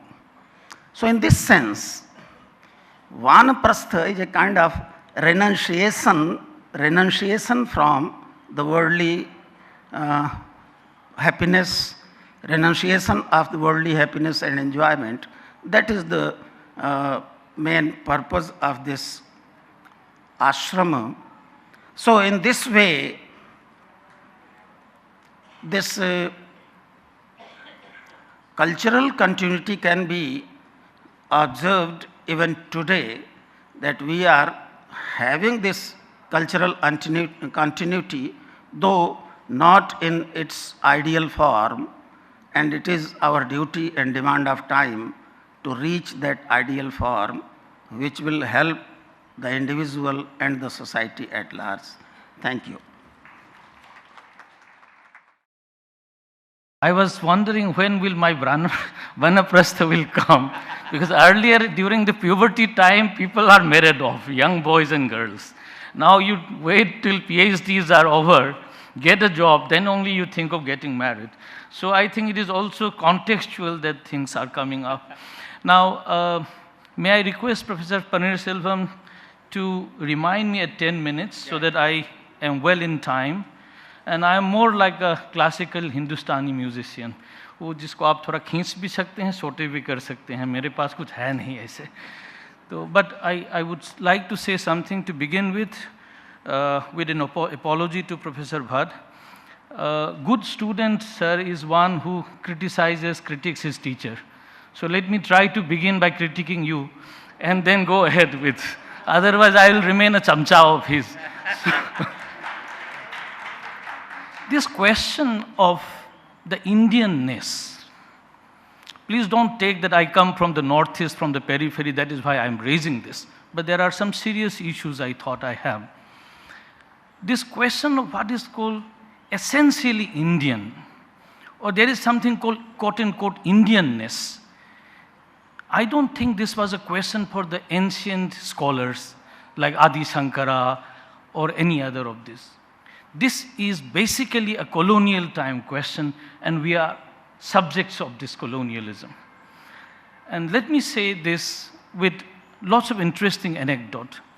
Let me begin from what Swamiji began, with the example he was giving of the Jewish settlement. But primarily what he was trying to say is, there are so many populations all across the world. This country was once, this is what the Greeks, the Turks, the Chinese, the Mughals, they all wanted to settle here. One can see the geographical, the climate, the fertility.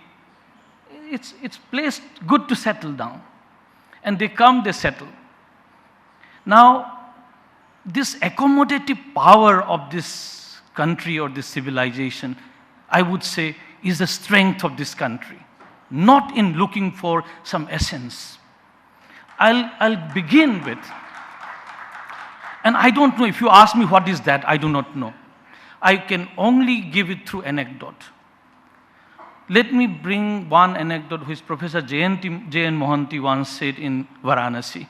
He learned Sanskrit in Varanasi, he says, and then he says, this is the cultural, intellectual capital of this civilization. The Bauddhas, the Jainas, Nyayayikas, Advaitin of different varieties, Shaivites of different varieties will come. They all have mathas. Not that they like each other, mind you. They will do tarka, sit down, contest with one another. Argumentative Indian that it was. You are combating, coming and argumenting. It's like a football match, tournament in today's time, that somebody has, you have funding and the team comes, and then in groups, you have hotels, settlement, then you play, there is a playground, rules within which you argue. But more than that, another strength of this country, very strange for me, till now I have not understood, is that when during that time, I face the opponent, I fight it out, even to the extent that if I am proven wrong, I become your disciple. I leave my sampradaya and join yours.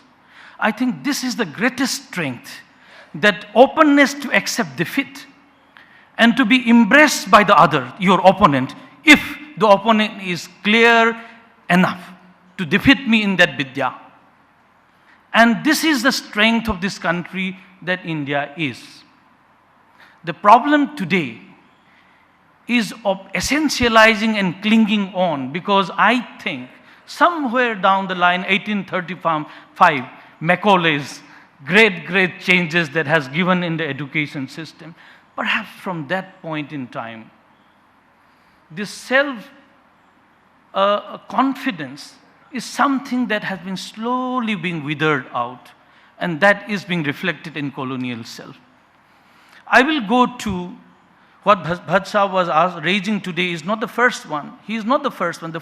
One of the first ones, I will give two names. One is Sri Aurobindo, another is, I would say, Bankim Chandra Chattopadhyay. Sri Aurobindo's writings, if you see in the foundations of Indian culture, is addressed to the Indians with a purpose. In the introduction itself, he writes that whatever the West has, we all have. I don't think he is doing that when he is writing Savitri. I don't think he is doing that when he is writing Life Divine. But a particular context in which he is addressing to the people that, see, we have it.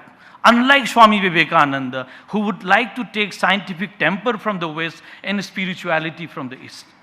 But I think, unlike Swamiji, I had been a student of Ramakrishna Mission, so I have some confidence to say that in Sri Aurobindo, this nationalist ethos and asserting of the Indianness as a part of the national struggle was the core of bringing out certain worldview of this kind.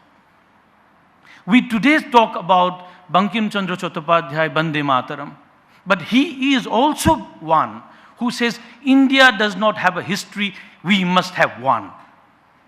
Little did Bankim Chandra Chattopadhyay realize, and this is from my experience of working where Bhatt Sahab was also there, Professor D.P. Chattopadhyay's project on history of science, philosophy and culture in Indian civilization, which says that we need not look for only Indian history, but history's equivalence we have had it in what you call itihasa. And we don't have to be shy of not accepting that and saying that unless we have history of chronologically narrating the events, oh, we don't have it, we don't have the civilization, we don't have the knowledge, we don't have the modernism. This is also Bankim Chandra.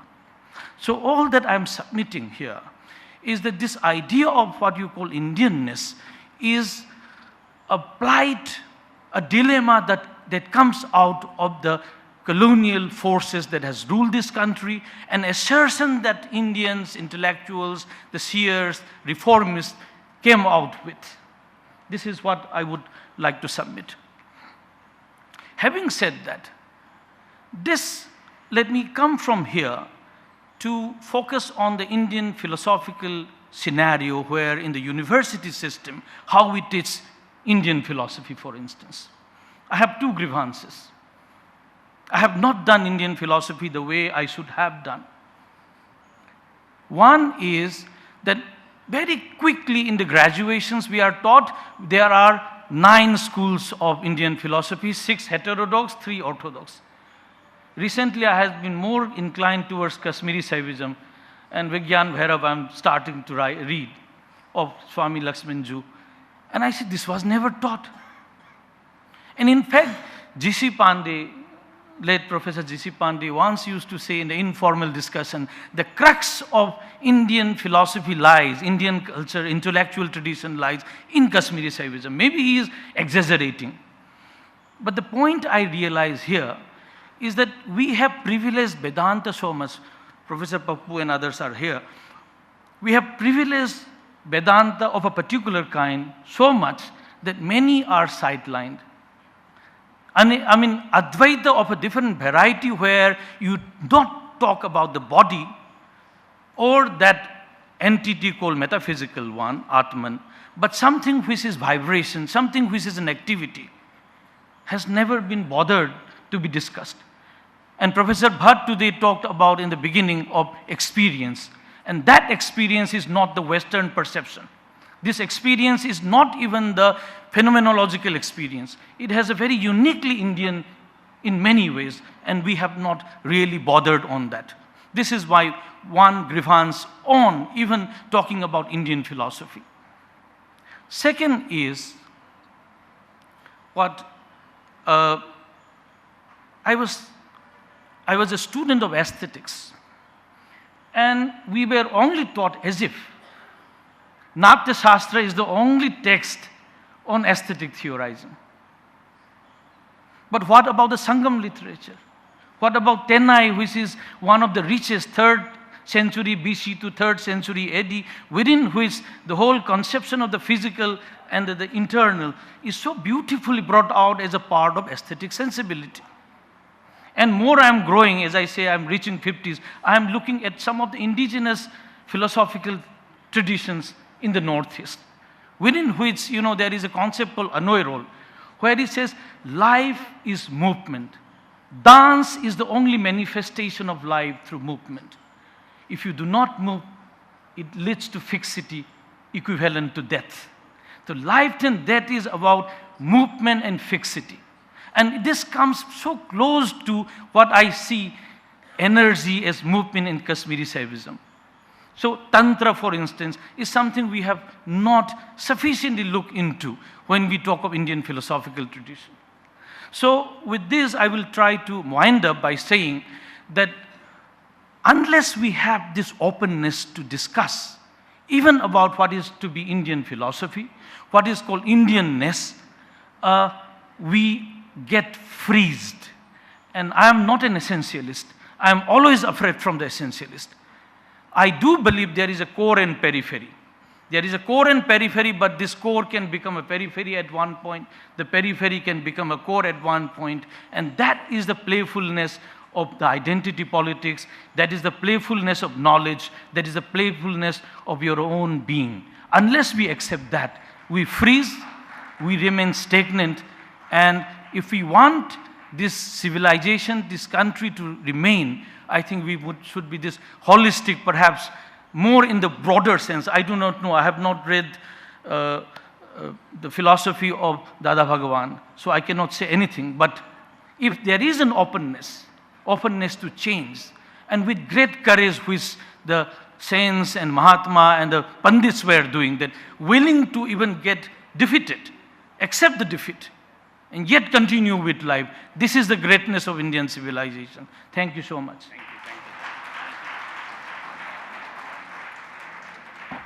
Thank you, Professor Bhagat, for a very nice presentation.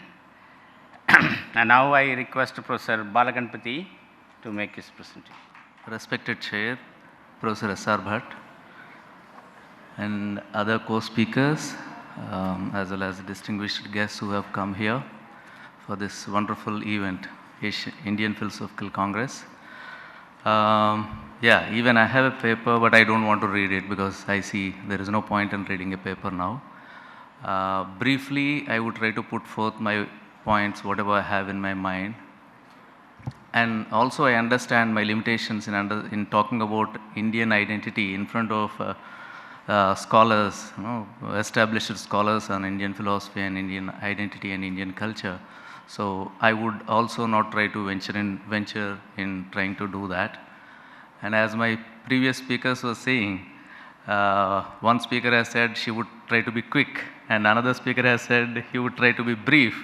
I would try to be short, and I understand that I cannot be as eloquent as Professor Onim Bhagat. He's a wonderful speaker. So actually, I should not be standing now after Onim Bhagat, but still, that's how Professor Pannerselvam has decided it. The theme of the conference, the theme of this particular session, which I found Indian identity and cultural continuity. This is very interesting to me because of various reasons. And one of the reasons, and because of which, what I'm going to do presently now is trying to just understand these 4 terms that are involved in the title, okay? Indian identity, cultural continuity. 4 terms that I found here. Let me start with what is identity. See, as Professor Onim Bhagat was pointing out, the colonial, identity discourse, where does it originate? If you look at the history of identity discourse, it has originated in the West, and its origination has its own implications, implicit implications which have brought it out. Basically, if you look at West, where individualism is stressed, why should it go beyond individual and try to stress identity, which means going beyond oneself and including the other as well? It has done that in order to climb. It is rooted in the rights paradigm, as one of our previous speakers has rightly pointed out. The identity discourse is rooted in rights paradigm that has developed in the West, right? And we are are we trying to bring that discourse into India and try to look at Indian identity? I'm very sure we are not trying to do that here, right? That is one thing that I wanted to bring to your notice. Are there any contemporary demands that are asking us to delve on this particular theme? This is another, because this is what builds the context from which we are trying to look at Indian identity. So this is the question that I am raising to myself and to all of you as well, because I believe that this kind of interesting themes, we should come out with the questions, and we should also go back with the questions so that we can ponder on them. And another interesting thing that I see in continuation with the first point that I said, identity discourse is rooted in rights paradigm. If you look at identity as a climb and identity as it is developing, there are 2 ways of looking at identity when we are talking about identity. Identity as a climb, I am climbing my identity, and as a researcher, we can also see the development of the identity. When we are trying to climb your identity, you are doing it in isolation. You are isolating your particular identity and then climbing it. But when you look at the development of the identity, what happens is no identity develops in an isolated manner. This was very well brought out by Amartya Sen's work, and Amartya Sen's work, Identity and Violence, where he says isolated approach to identity is very dangerous. And you don't develop your identity in isolation. You don't develop your identity as a Hindu in isolation.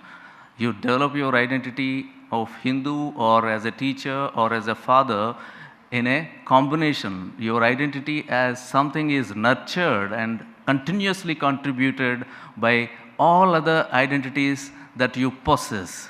So that is how no identity develops in isolation. Only when you claim identity, it becomes isolated. No, that is how you come into the rights paradigm. Having said that, the other point that we have to understand when we are talking about identity is it homogeneous? Most of the times, we tend to believe that when we are talking about identity, obviously we are talking about homogeneity. But no, it is also heterogeneity that brings the identity together. And if we accept identity to be heterogeneous, then the question is how far the heterogeneity can be accommodated within that. Now, this is another interesting thing that we have to discuss. Most important thing for me when I read the title is something like this. When I stress my identity, am I aspiring or trying to continue my identity as well? See, when I say I am somebody, am I also continuing my identity, continuing my culture, continuing my tradition? No? When I say I am so and so, an Indian or a Hindu or somebody, a teacher, am I also continuing my tradition along with me? No? Obviously, all of us would be continuing our tradition as well. As an instance, as a lived experience, when you're standing somewhere and saying that I am so and so, you're obviously continuing your tradition. You're trying to bring your tradition along with you. In that kind of a situation, the problem comes. There are two kinds of approaches within this particular discourse. Like some people see identity here in this kind of a discourse. Identity, some people see as burden. Okay? Identity as something that determines your course of action. Identity as something as a binding force. Okay? And there is quite contrasting approach as well. I'm not saying this is the only approach. There is a contrasting approach as well, which says that identity is a positive force. No? In fact, it facilitates the freedom. It doesn't constrain your possibilities. It in fact provides a lot of possibilities for you to continue and develop yourself. So these two are the approaches that exist within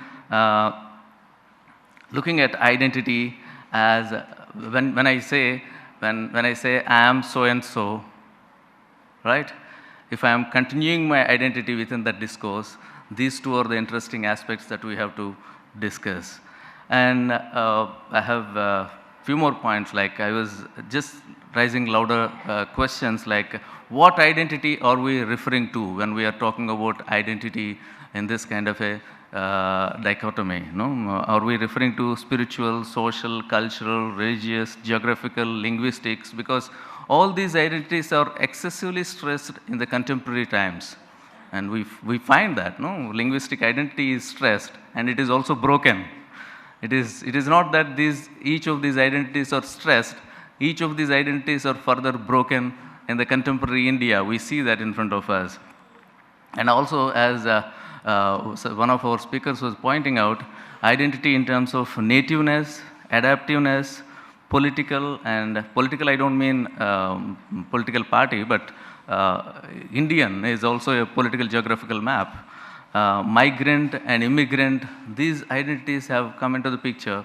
So what kind of identity are we referring to?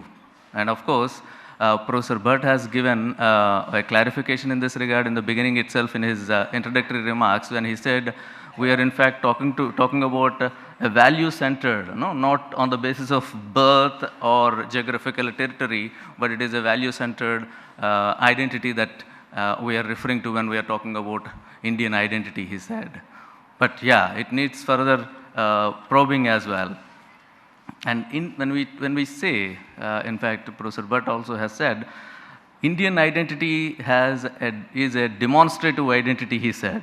No? This is the word that you have used, so I have immediately noted it down. What is this demonstrative identity, and also what kind of conceptual? These are the things which are to be clarified when we are talking about Indian identity. Is it at the conceptual level, what do we mean by that, and historical level, Are we taking from traditional sources, or are we trying to add something, or what is the context from which we are posing these? And obviously, standing in this kind of a platform and being, we have the wonderful host here whose philosophy is to propagate holistic kind of thinking and ways of living.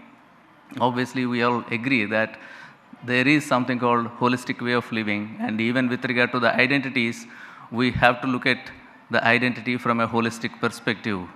But as Professor Pappu Ramarao has pointed out yesterday, what is this holistic way of living? No, holistic way of thinking can be understood, holistic way of living can be, what would be that? And wonderfully in the morning, Professor Bhatt has pointed out, holistic way of, we have examples of holistic way of living in front of us in the history as well. He has wonderfully pointed out many instances where holistic way of living is possible. But even then, how do we practice it? No? How do we bring it in practice in our life is a very difficult thing. No? It needs a lot of practice and a difficult thing.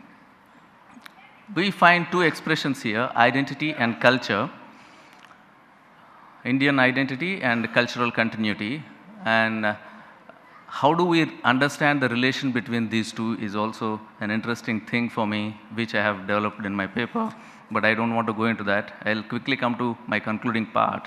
Obviously, when we are talking about culture, it is going to continue, right? Any culture continues. And identity also, as I am saying, when I say I am so and so, I am in fact continuing my tradition. Now that is how I am saying I am so and so. So when it is very quite obvious that continuity exists in culture and identity, why should we talk about it? No? When it is natural, why should we talk about it? The reason is continuity is a process, we understand that. And interestingly, continuity is not just a process, it also includes some kind of stability as well as change. Okay? Both are included within the concept of continuity. Now that is how, though it looks paradoxical, but it is quite accommodative. The concept itself is quite accommodative in that respect. And I don't know whether we can really call it dialectical when I say stability and change. Both of them go together, no, in a form of process.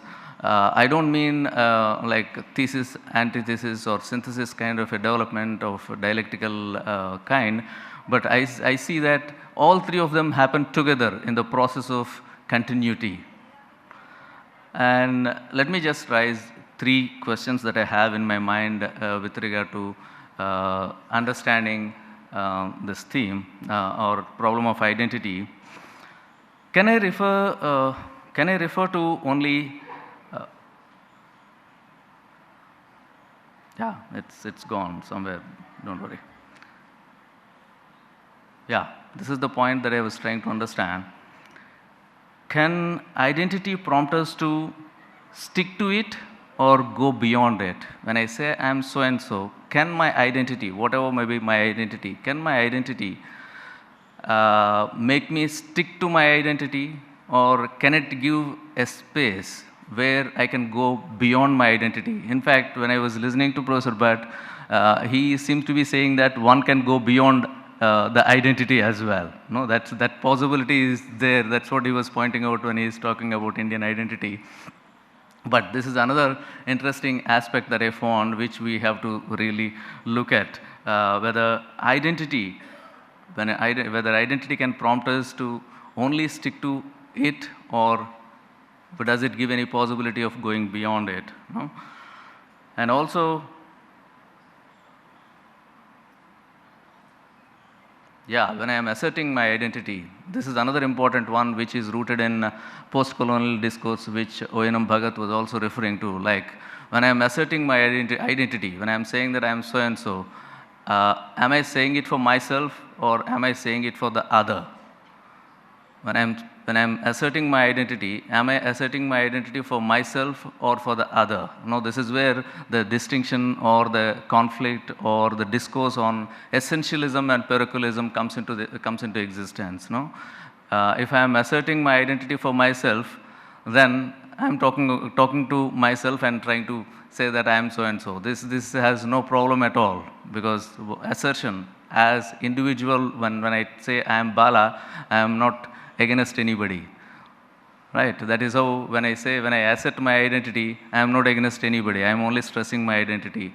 But when I say, when I assert my identity, if I am saying it for other, then probably there is some problem which is to be seriously addressed. So this is where I feel we should be very careful.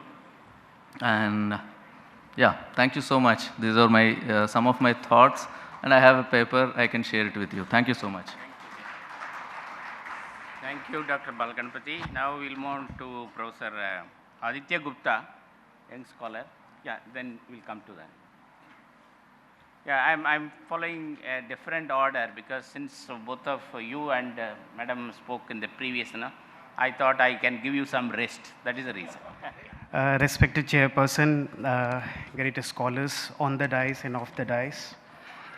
I would like to speak on the title of this paper is Western Hedonism and India's Cultural Continuity of Peace and Examination.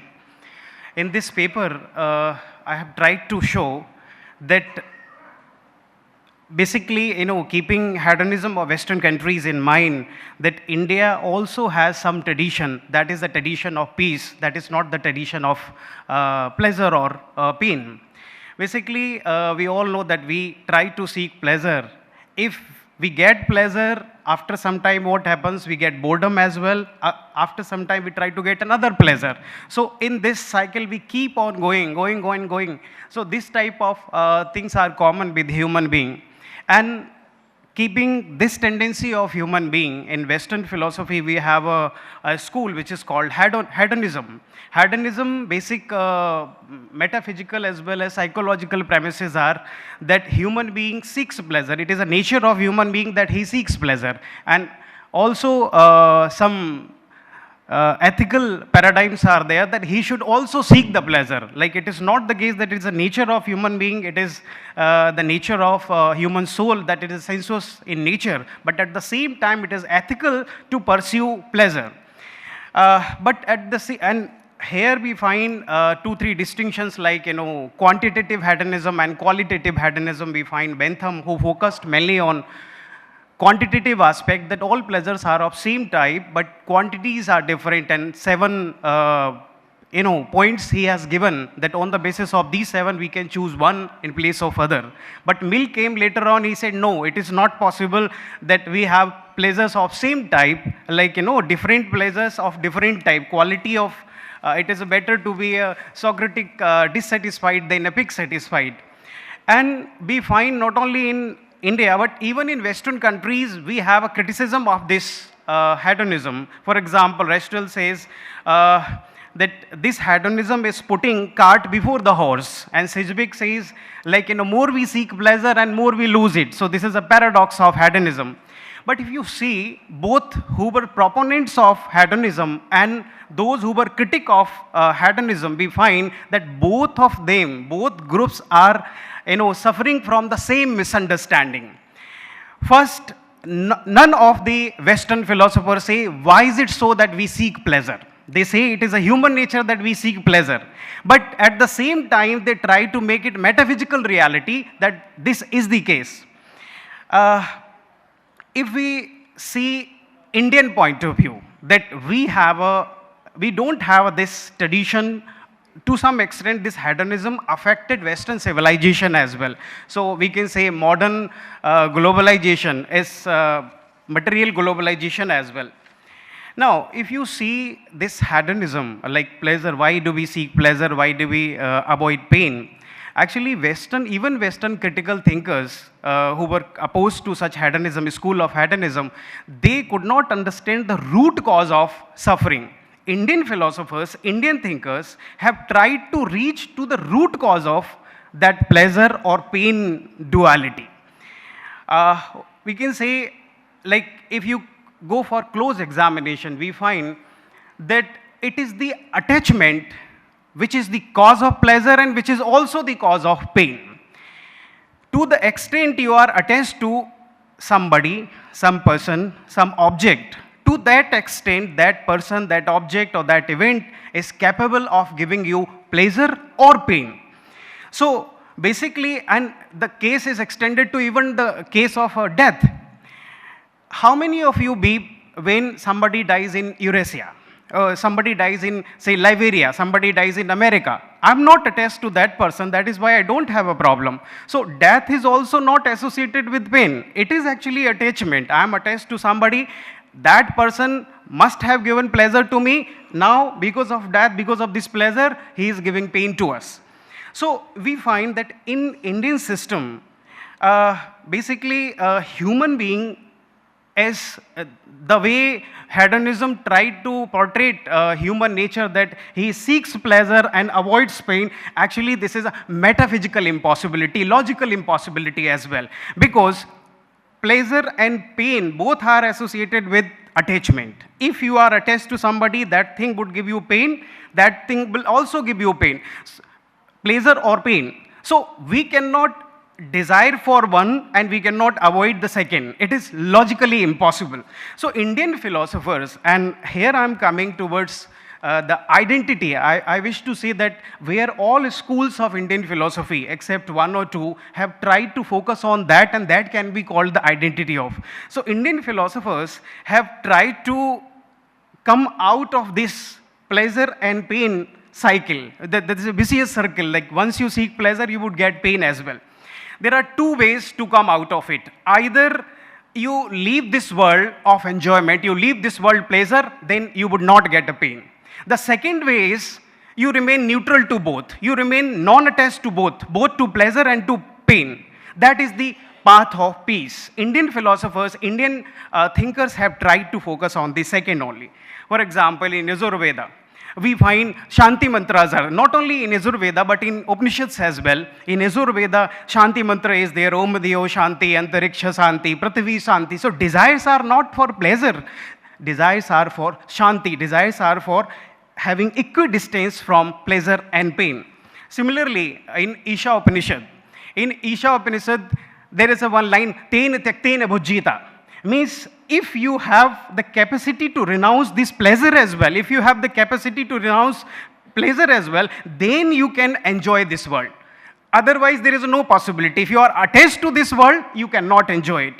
In Kathopanishad, Yam asked Nachiketa that in place of third boon, don't ask about death. In place of third boon, you take whatever you wish to take. You take thousands of cows, you take palaces, you take wonderful things, but don't ask this question. And what does Nachiketa replies? No, these are transitory things, these are sensuous things, these are not permanent. I will not seek the position of these things, rather I would seek that question which I want to ask. In Gita also, Krishna says, Sukh Dukhe Same Kritva, have a equidistance from pleasure and pain. Don't get attached to anything like, Nishkam Karma concept is there. Not only in Gita, but even in Buddhism, if we see that Ashtangik Marg is there. Though he says that it is avidya, the root cause, but in this world, when we are in human body, it is a trishna, it is craving for desire, craving for pleasure, which is the root cause of suffering in this life. So, once you remove this trishna, you would remove all sufferings. In Jainism as well, we have 4 kasayas, Krodha, Lobh, Moh, Man. And these 4 kasayas are the root cause of all sufferings, all bondages. But if you focus on these 4 kasayas, here also attachment is working. If you do not get anything of your attachment, you get angry. If you are attached anything of your choice, you become proudful. So, similarly, we can associate greed. The object of attachment you try to get, this is a greed. So, behind these 4 kasayas also attachment is there. In Shankaracharya, we find, though knowledge is the path, through knowledge you can get. But when he explains sadhana chatushtya, what is the second? Iha mutra phal bhog virag. Don't desire any pleasure, don't desire anything of your choice here or hereafter. This path is not for you if you wish to get liberation, if you wish to get something, sorry, if you wish to get any swarg or any object of desire in future, if you wish to, don't, this path is not for you. So basically here we find that Indian philosophers have focused on the path of peace. And the nature of peace is not running away from this world. It is not pessimistic, because in pessimism, because there can be confusion between the two, that if there is a peace out of negative things, for example, somebody is powerful and powerful person is a violent as well, out of fear of violence, all of us can be peaceful, but that is not a peace, because that is also having attachment with negative things. What would happen if he becomes violent? So we should not confuse with peace and negative things. Nor this path of peace says that we should avoid happiness as well. But Indian culture says, no, we are not denying that you should not we are not saying that you should not take, you should not aspire for happiness, but we are saying that you should aspire for higher happiness. In Gita, na alpe, Professor Bhatt Sahab say, na alpe sukham asti. So in small things you would not get permanent pleasure. Here we find that actually Indian system, actually Indian society, Indian system, Indian tradition and Indian identity, in my view, this is a one aspect of Indian identity, is of non-attachment. And out of that non-attachment, we find even in our scriptures, even in our works, we don't have author's name. Our authors were not associated or attached with their work as well. That is why, Professor Bhagat sir, we did not have a recorded history. We have a history, but we did not have a recorded history. Our Upanishads did not say, not a single author mentioned that I am the author of. We are not a creator of. This can be a Western idea. This can be a Western concept of having copyright. But nowhere, even Krishna says, whatever others have said, whatever our ancestors have said, I am transferring this to, I am not the creator of these ideas. So this path of peace comes out of path of non-attachment. And this path of peace, I am proud of my nation that this path of peace is still continuing in our foreign policy, in our country. Though there can be certain problems, but we allow differences, we allow criticism. Obviously, we cannot allow abusing language against our country. We cannot allow slogans against our country, but we allow differences. And I am proud of this nation that this country has continued with the tradition of peace. Thank you very much, sir. Thank you, Professor Aditya. Now, I take the pleasure of inviting my good friend Dilip Mohanta ji to make his presentation. I am sorry I kept you waiting, but...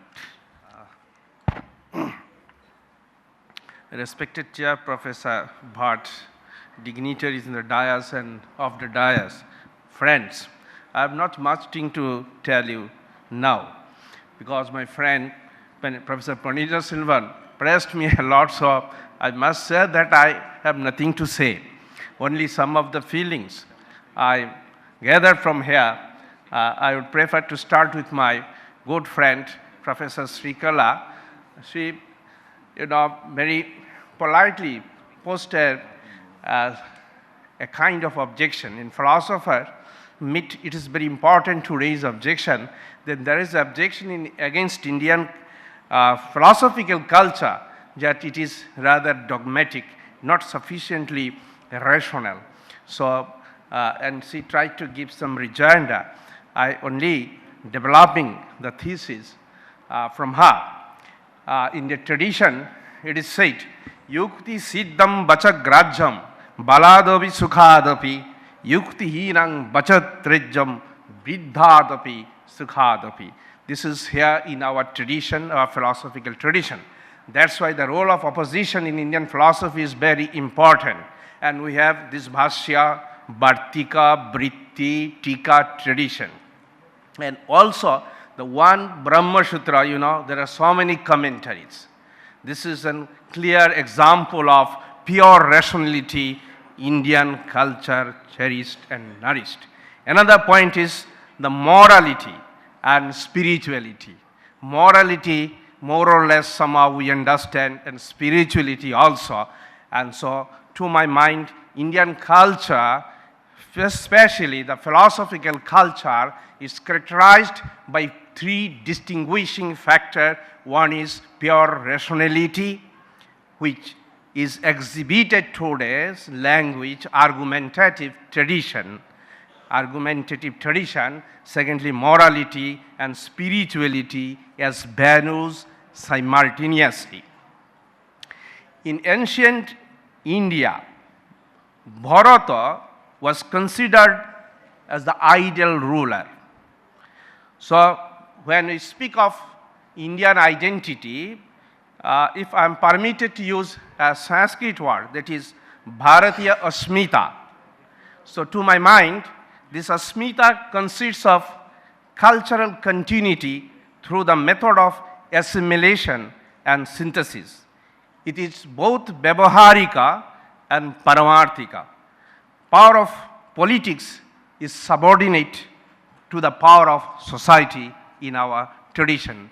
I remember an essay in Bengali, it was in our textbook called Bharat Varsha, written by S. Wajed Ali.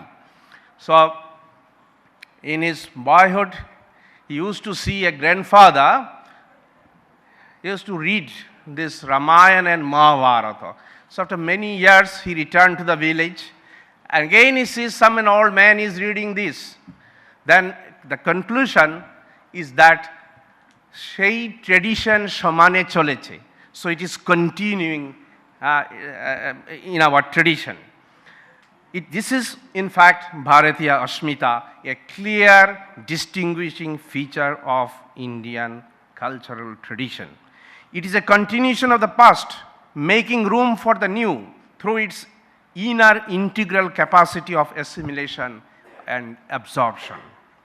It is not based on any institutional religion, as sometimes it is wrongly identified. Rather, it is culture-based.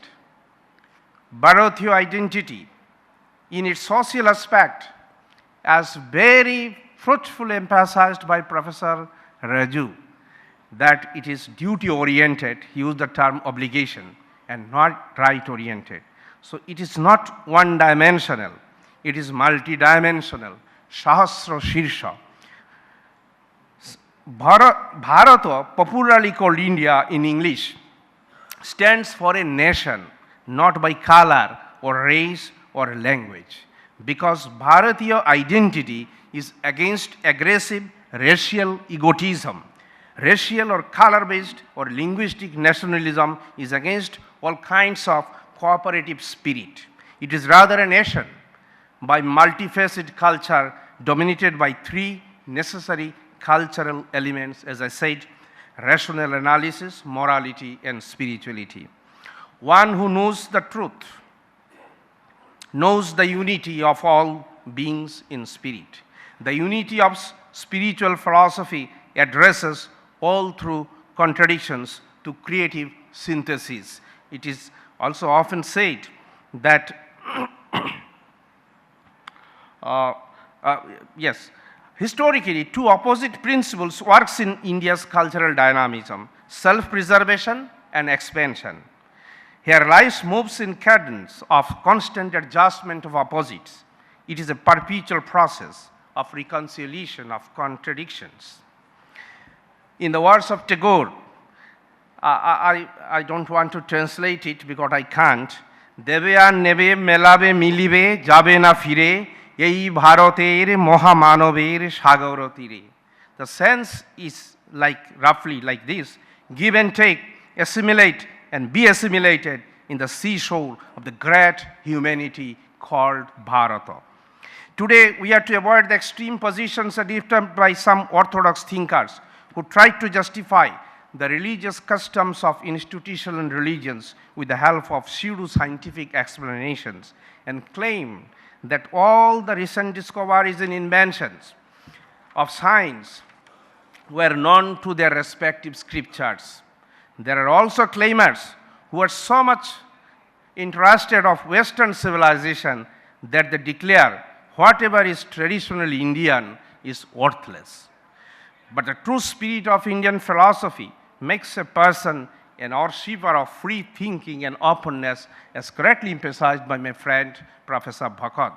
It is at parity with the Rig Vedic aphorism, as I quoted earlier also, Anubhadra Kratavu Yantu Vishrataha. Let noble thoughts come to us from different directions.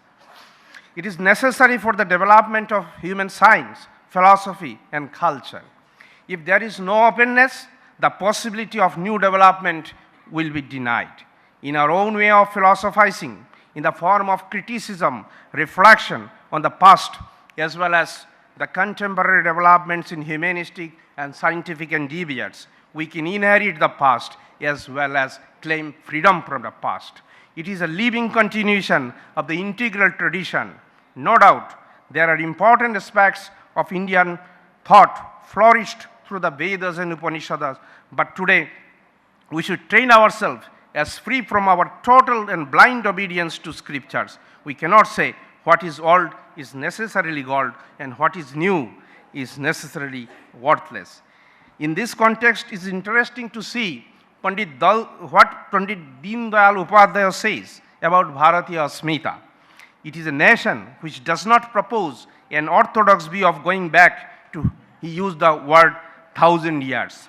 I quote him, because the flow of time cannot be reversed.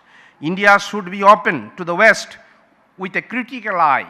In Bharatiya Sanskriti, life is considered as an integral whole. Unity, I quote again Pandit Upadhyaya, unity in diversity and the expression of unity in various forms has remained the central thought of Bharatiya culture, unquote. It is not uniformity, as clearly pointed out by Professor Bhatt in his preliminary address today.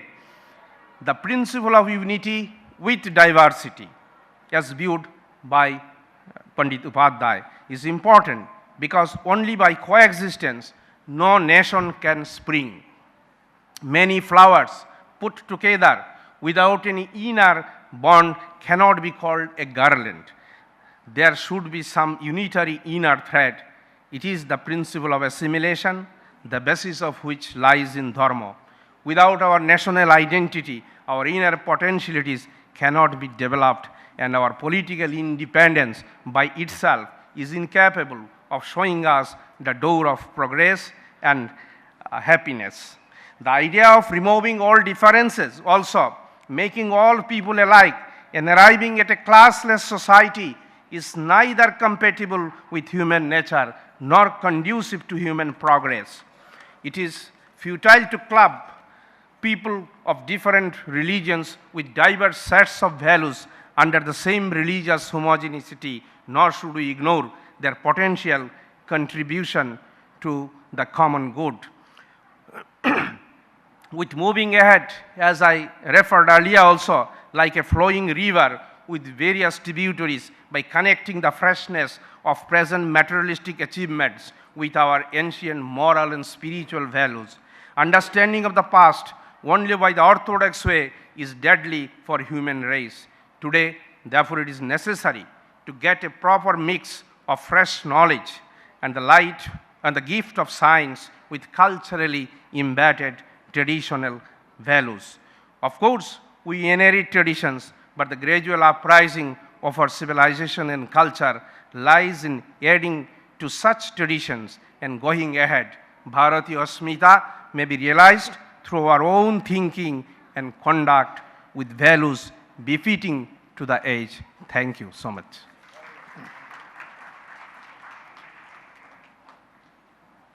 Thank you, Professor Dilip ji. Now I request our Chaitanya to make a presentation. I'm sorry I kept you waiting. Don't mind. Respected Chairman, all distinguished learned scholars on dais and off dais. It is very interesting topic given by Professor S.R.Bhatt, how we can preserve our identity and continue the same identity in future. We have seen that Indian culture has holistic mode of thinking and way of living In that sense, there is no fear that we will lose our identity, even though there is a great storm of globalization and also interculturality. But we are also unsure that Indian philosophy has given something enduring, something eternal to the world, and that's why it will never lose its identity. Many times I thought that what is the reason that India is still prevailing its original traditions in spite of very much influence of Western culture, intercultural effects, but there is still, we have sense of our own original heritage. There is one unique, what we say, approach of Indian culture, that it has never boycotted religion and philosophy. Philosophy and religion both are one. They are one in the sense that one is the theoretical aspect and other one is the practical aspect. Religion is not taken in the sense of rituals. It is taken in the sense of spiritual or moral values. And that's why there is always some practice in Indian tradition of those philosophical contents which we have found in our original text in practical life. Indian traditions have both the, both types of people. Ascetic tradition is there and the householders are also there. And the ascetic tradition always preserve what is originally inherited in our text, original classical text. They try to live those things in their life. They practice those things. And that's why these things are always alive in this soil of India. So this will always continue. I don't think that there will be time when there will not be ascetics who are practicing the things which are contained in our classical text, in our original Indian thoughts or ideology. Sometimes I find that the young generation who is coming in education, especially in higher education, professional subjects, they are very much after the money-making professional courses. How this heritage can endure in future. So that is the matter of a very consideration, deep consideration, and in which I was thinking, and Professor Bhatt also emphasizes in the meetings of RPC that we should emphasize on the study and research of classical text.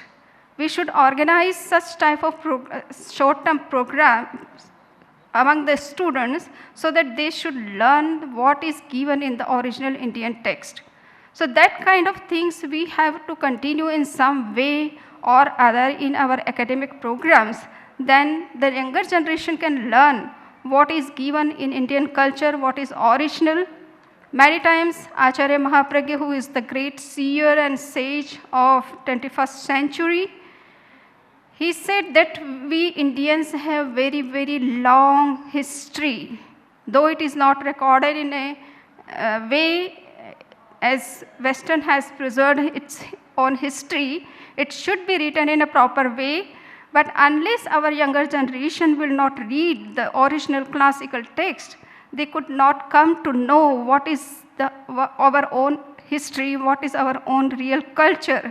So that's why we should think of preservation of classical text, their study and research, interdisciplinary research, and that will help us to continue our culture, to continue our Indian ethos, to continue our Indian ideology in future time. So that is the most required thing which we have to think about the identity preservation and continuity of the culture. Second is that Indian thinking has very much openness from very beginning, And this is the reason that it has assimilated all other different thinking, ideas, traditions, people, culture in it. And even though the Indian people are capable to coexist with peace with others. So this openness must continue for all the times. That is the uniqueness of Indian mind, Indian culture, Indian nature or Indian soil. And this openness is found in all Indian traditions in different forms. I find that there is difference of language sometimes, or there is some difference of metaphysical understanding among the traditions. And that's why we think that what we are thinking is true and the other thing is thinking is not true.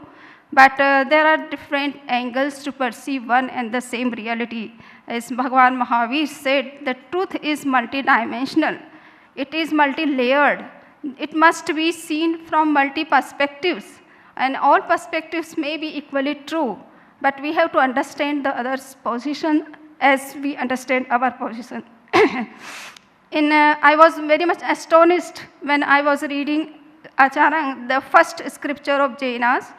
And in the last chapter where the life of Mahavira is given, Mahavir says that we should try to understand other traditions. It is very open thinking, which we find in Mahavira's statement. He says that we should read other traditions, other cultures, other values, other way of living to strengthen, to understand better our own position. So that is very good thing. I have seen that how he is assimilating or he is trying to widen our horizon of understanding about our own tradition by understanding others. So that is the uniqueness which we find in our Indian culture, in our Indian mind, or which is given especially by the enlightened souls like Mahavira, like Buddha, or Vedic rishis. So this is the thing, uniqueness of Indian philosophy. And the one professor already said that we should think of our modern educational policies, which is said as secular. In the name of secularity, we have taken out all the ethical, moral values from the education. And that has created very much big gap between our own culture and between our own younger generation. They could not come to know what are our moral values, what are our ethical values, because they are not being taught.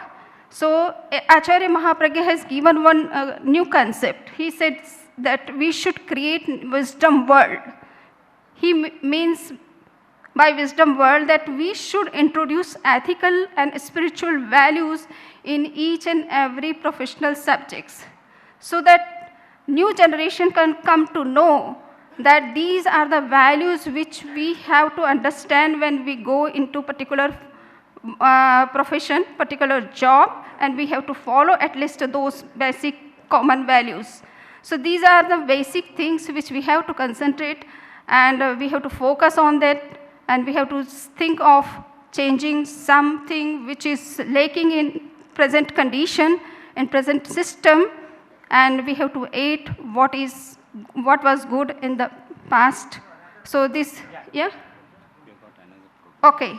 So these are the things which I wanted to share, how we can preserve our identity and how we can continue our own culture, Indian culture in future time. Thank you very much. Thank you so much. Yeah. Now we will conclude this. Before that, I request Professor Pappu Garu to say one. You can come here, sir, please. From here I can say, we are all talking about the Indian identity. This is exactly the problem with which we are fighting, because in all the university departments in America, they are eliminating the word Indian. What we have got is South Asian religions expert, South Asian departments. So the role of India, we are all fighting a losing battle. So we are here talking about what is Indian identity. Forget about it. When you come to America, there is no more Indian identity. We only have South Asian identity. and books are coming like that. Have you seen a book called just A.L. Basham has The Wonder That Was India, right? Now we have got a book there, The Wonder That Was Pakistan, 2,500 years of history. That's all being read, you know, in some of the South Asian studies departments. And a couple of other points I would like to make quickly. One is, to answer your question, the question of the Indian identity, why we have raised this problem is not because so much of the Western influences, the British have left a legacy and so on. Rather, what is happening in this country, as I see from abroad, is regional identities are developing. So you are more an Oriya or you are a Telugu or so on, so that people are not taking the Indian identity seriously. That is the reason why there is a need for discussion of the Indian identity. Thank God you are not still Oriya Indian or Telugu Indian, you know, as we are Indian American or Asian American, the Japanese American and so on and so forth. At least we have not come to that stage. Then there are three models of these identities. In the America, for example, we have got this melting pot. That concept doesn't apply here because we are already a melting pot to start with. But the second one is the melting pot conception has given way to salad bar conception.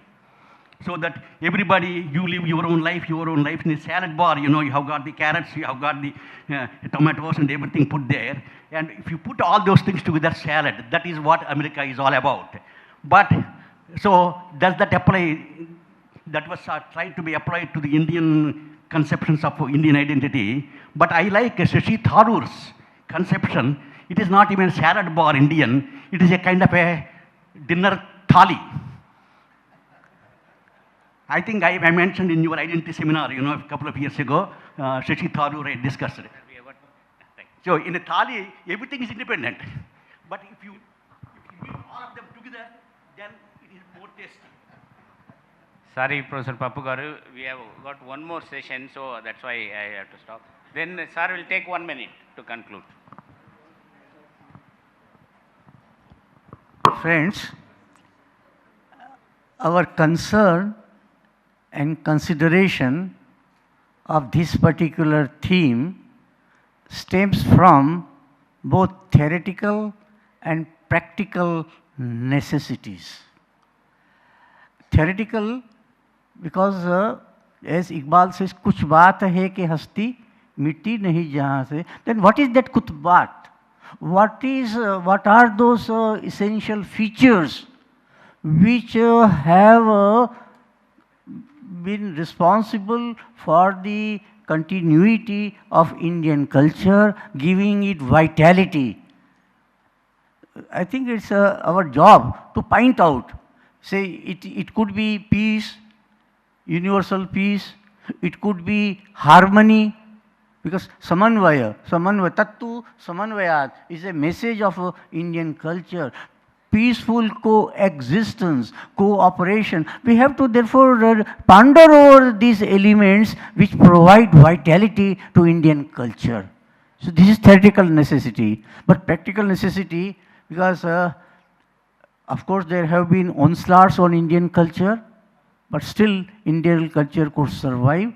But these days, as Professor Pappu has pointed out, I was also aware of that. In California state, an attempt was made to eliminate the word Indian from the syllabi of universities.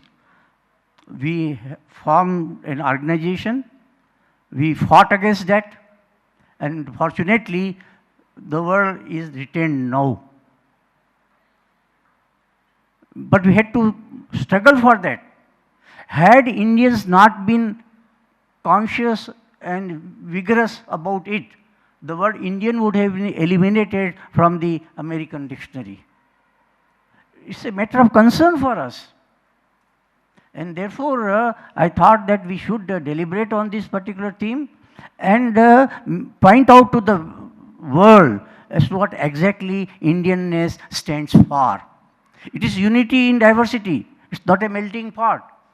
Not even a thali, I would say. It's like a bouquet, wherein every flower has its own fragrance to contribute.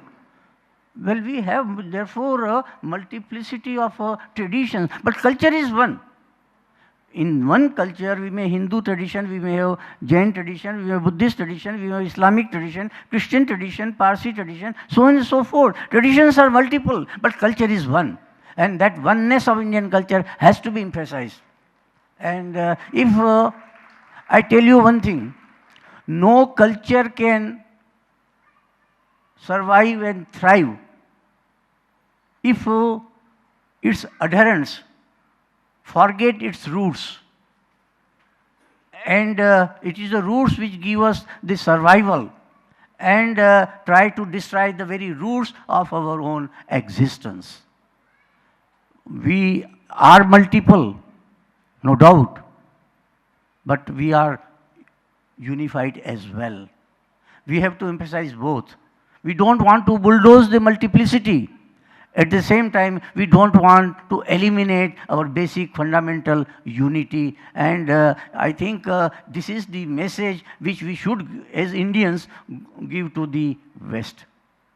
In fact, last month I was in Korea, South Korea, and there some Marxists from JNU were there, and they tried to point out that India is a country where there is everywhere bloodshed, everywhere there is struggle and stripes, and like that.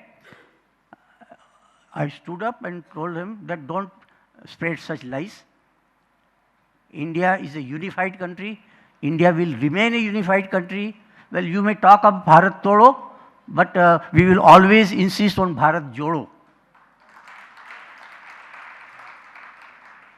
India has witnessed several onslaughts, but has survived. And it has a survival value. It will survive. And not only survive, it will prosper and provide a lead to the whole humanity. Thank you, sir. Now we will honor the chief guest and the speakers.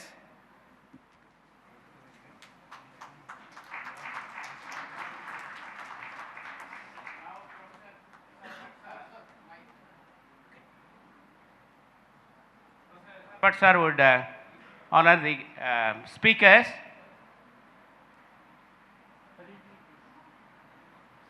Professor Dilipkumar Mohanta.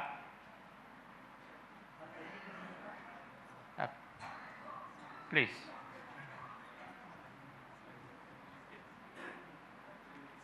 Professor R.C. Pradhan, get ready. Please bring it. Yeah. Professor Pradhan.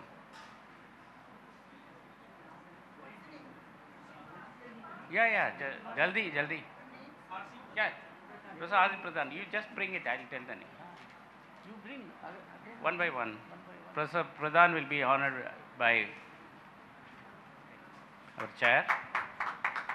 Then Professor Samini Chaitanya Prajna will be honored by Professor Bhatt.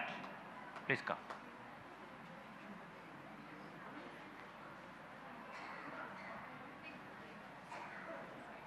Please.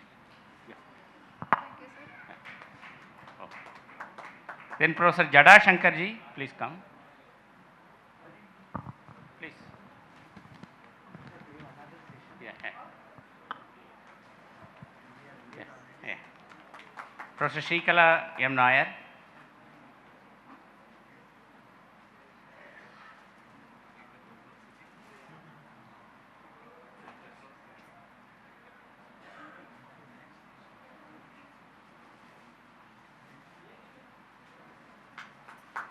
Professor Bhagat Onim.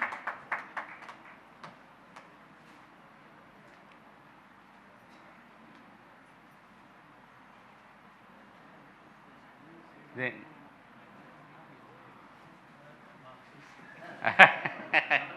Professor Balaganpati for me.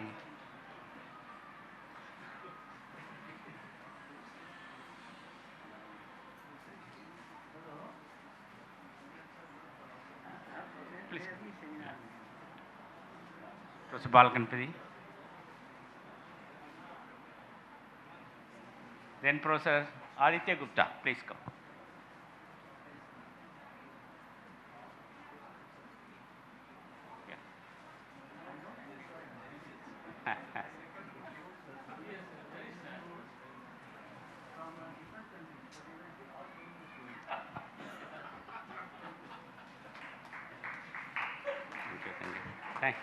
Thank you, sir. Friends, with this we conclude this session, and immediately we go to the Symposium 1, Integral Humanism. We have got three important speakers, Professor Ranjan Panda, Aditya Gupta, then Madhubala Kumari, Professor Madhubala Kumari. All of you please come to the dais, and then I request our good friend Dr. Gangadharji to come over here to preside over the session. Come.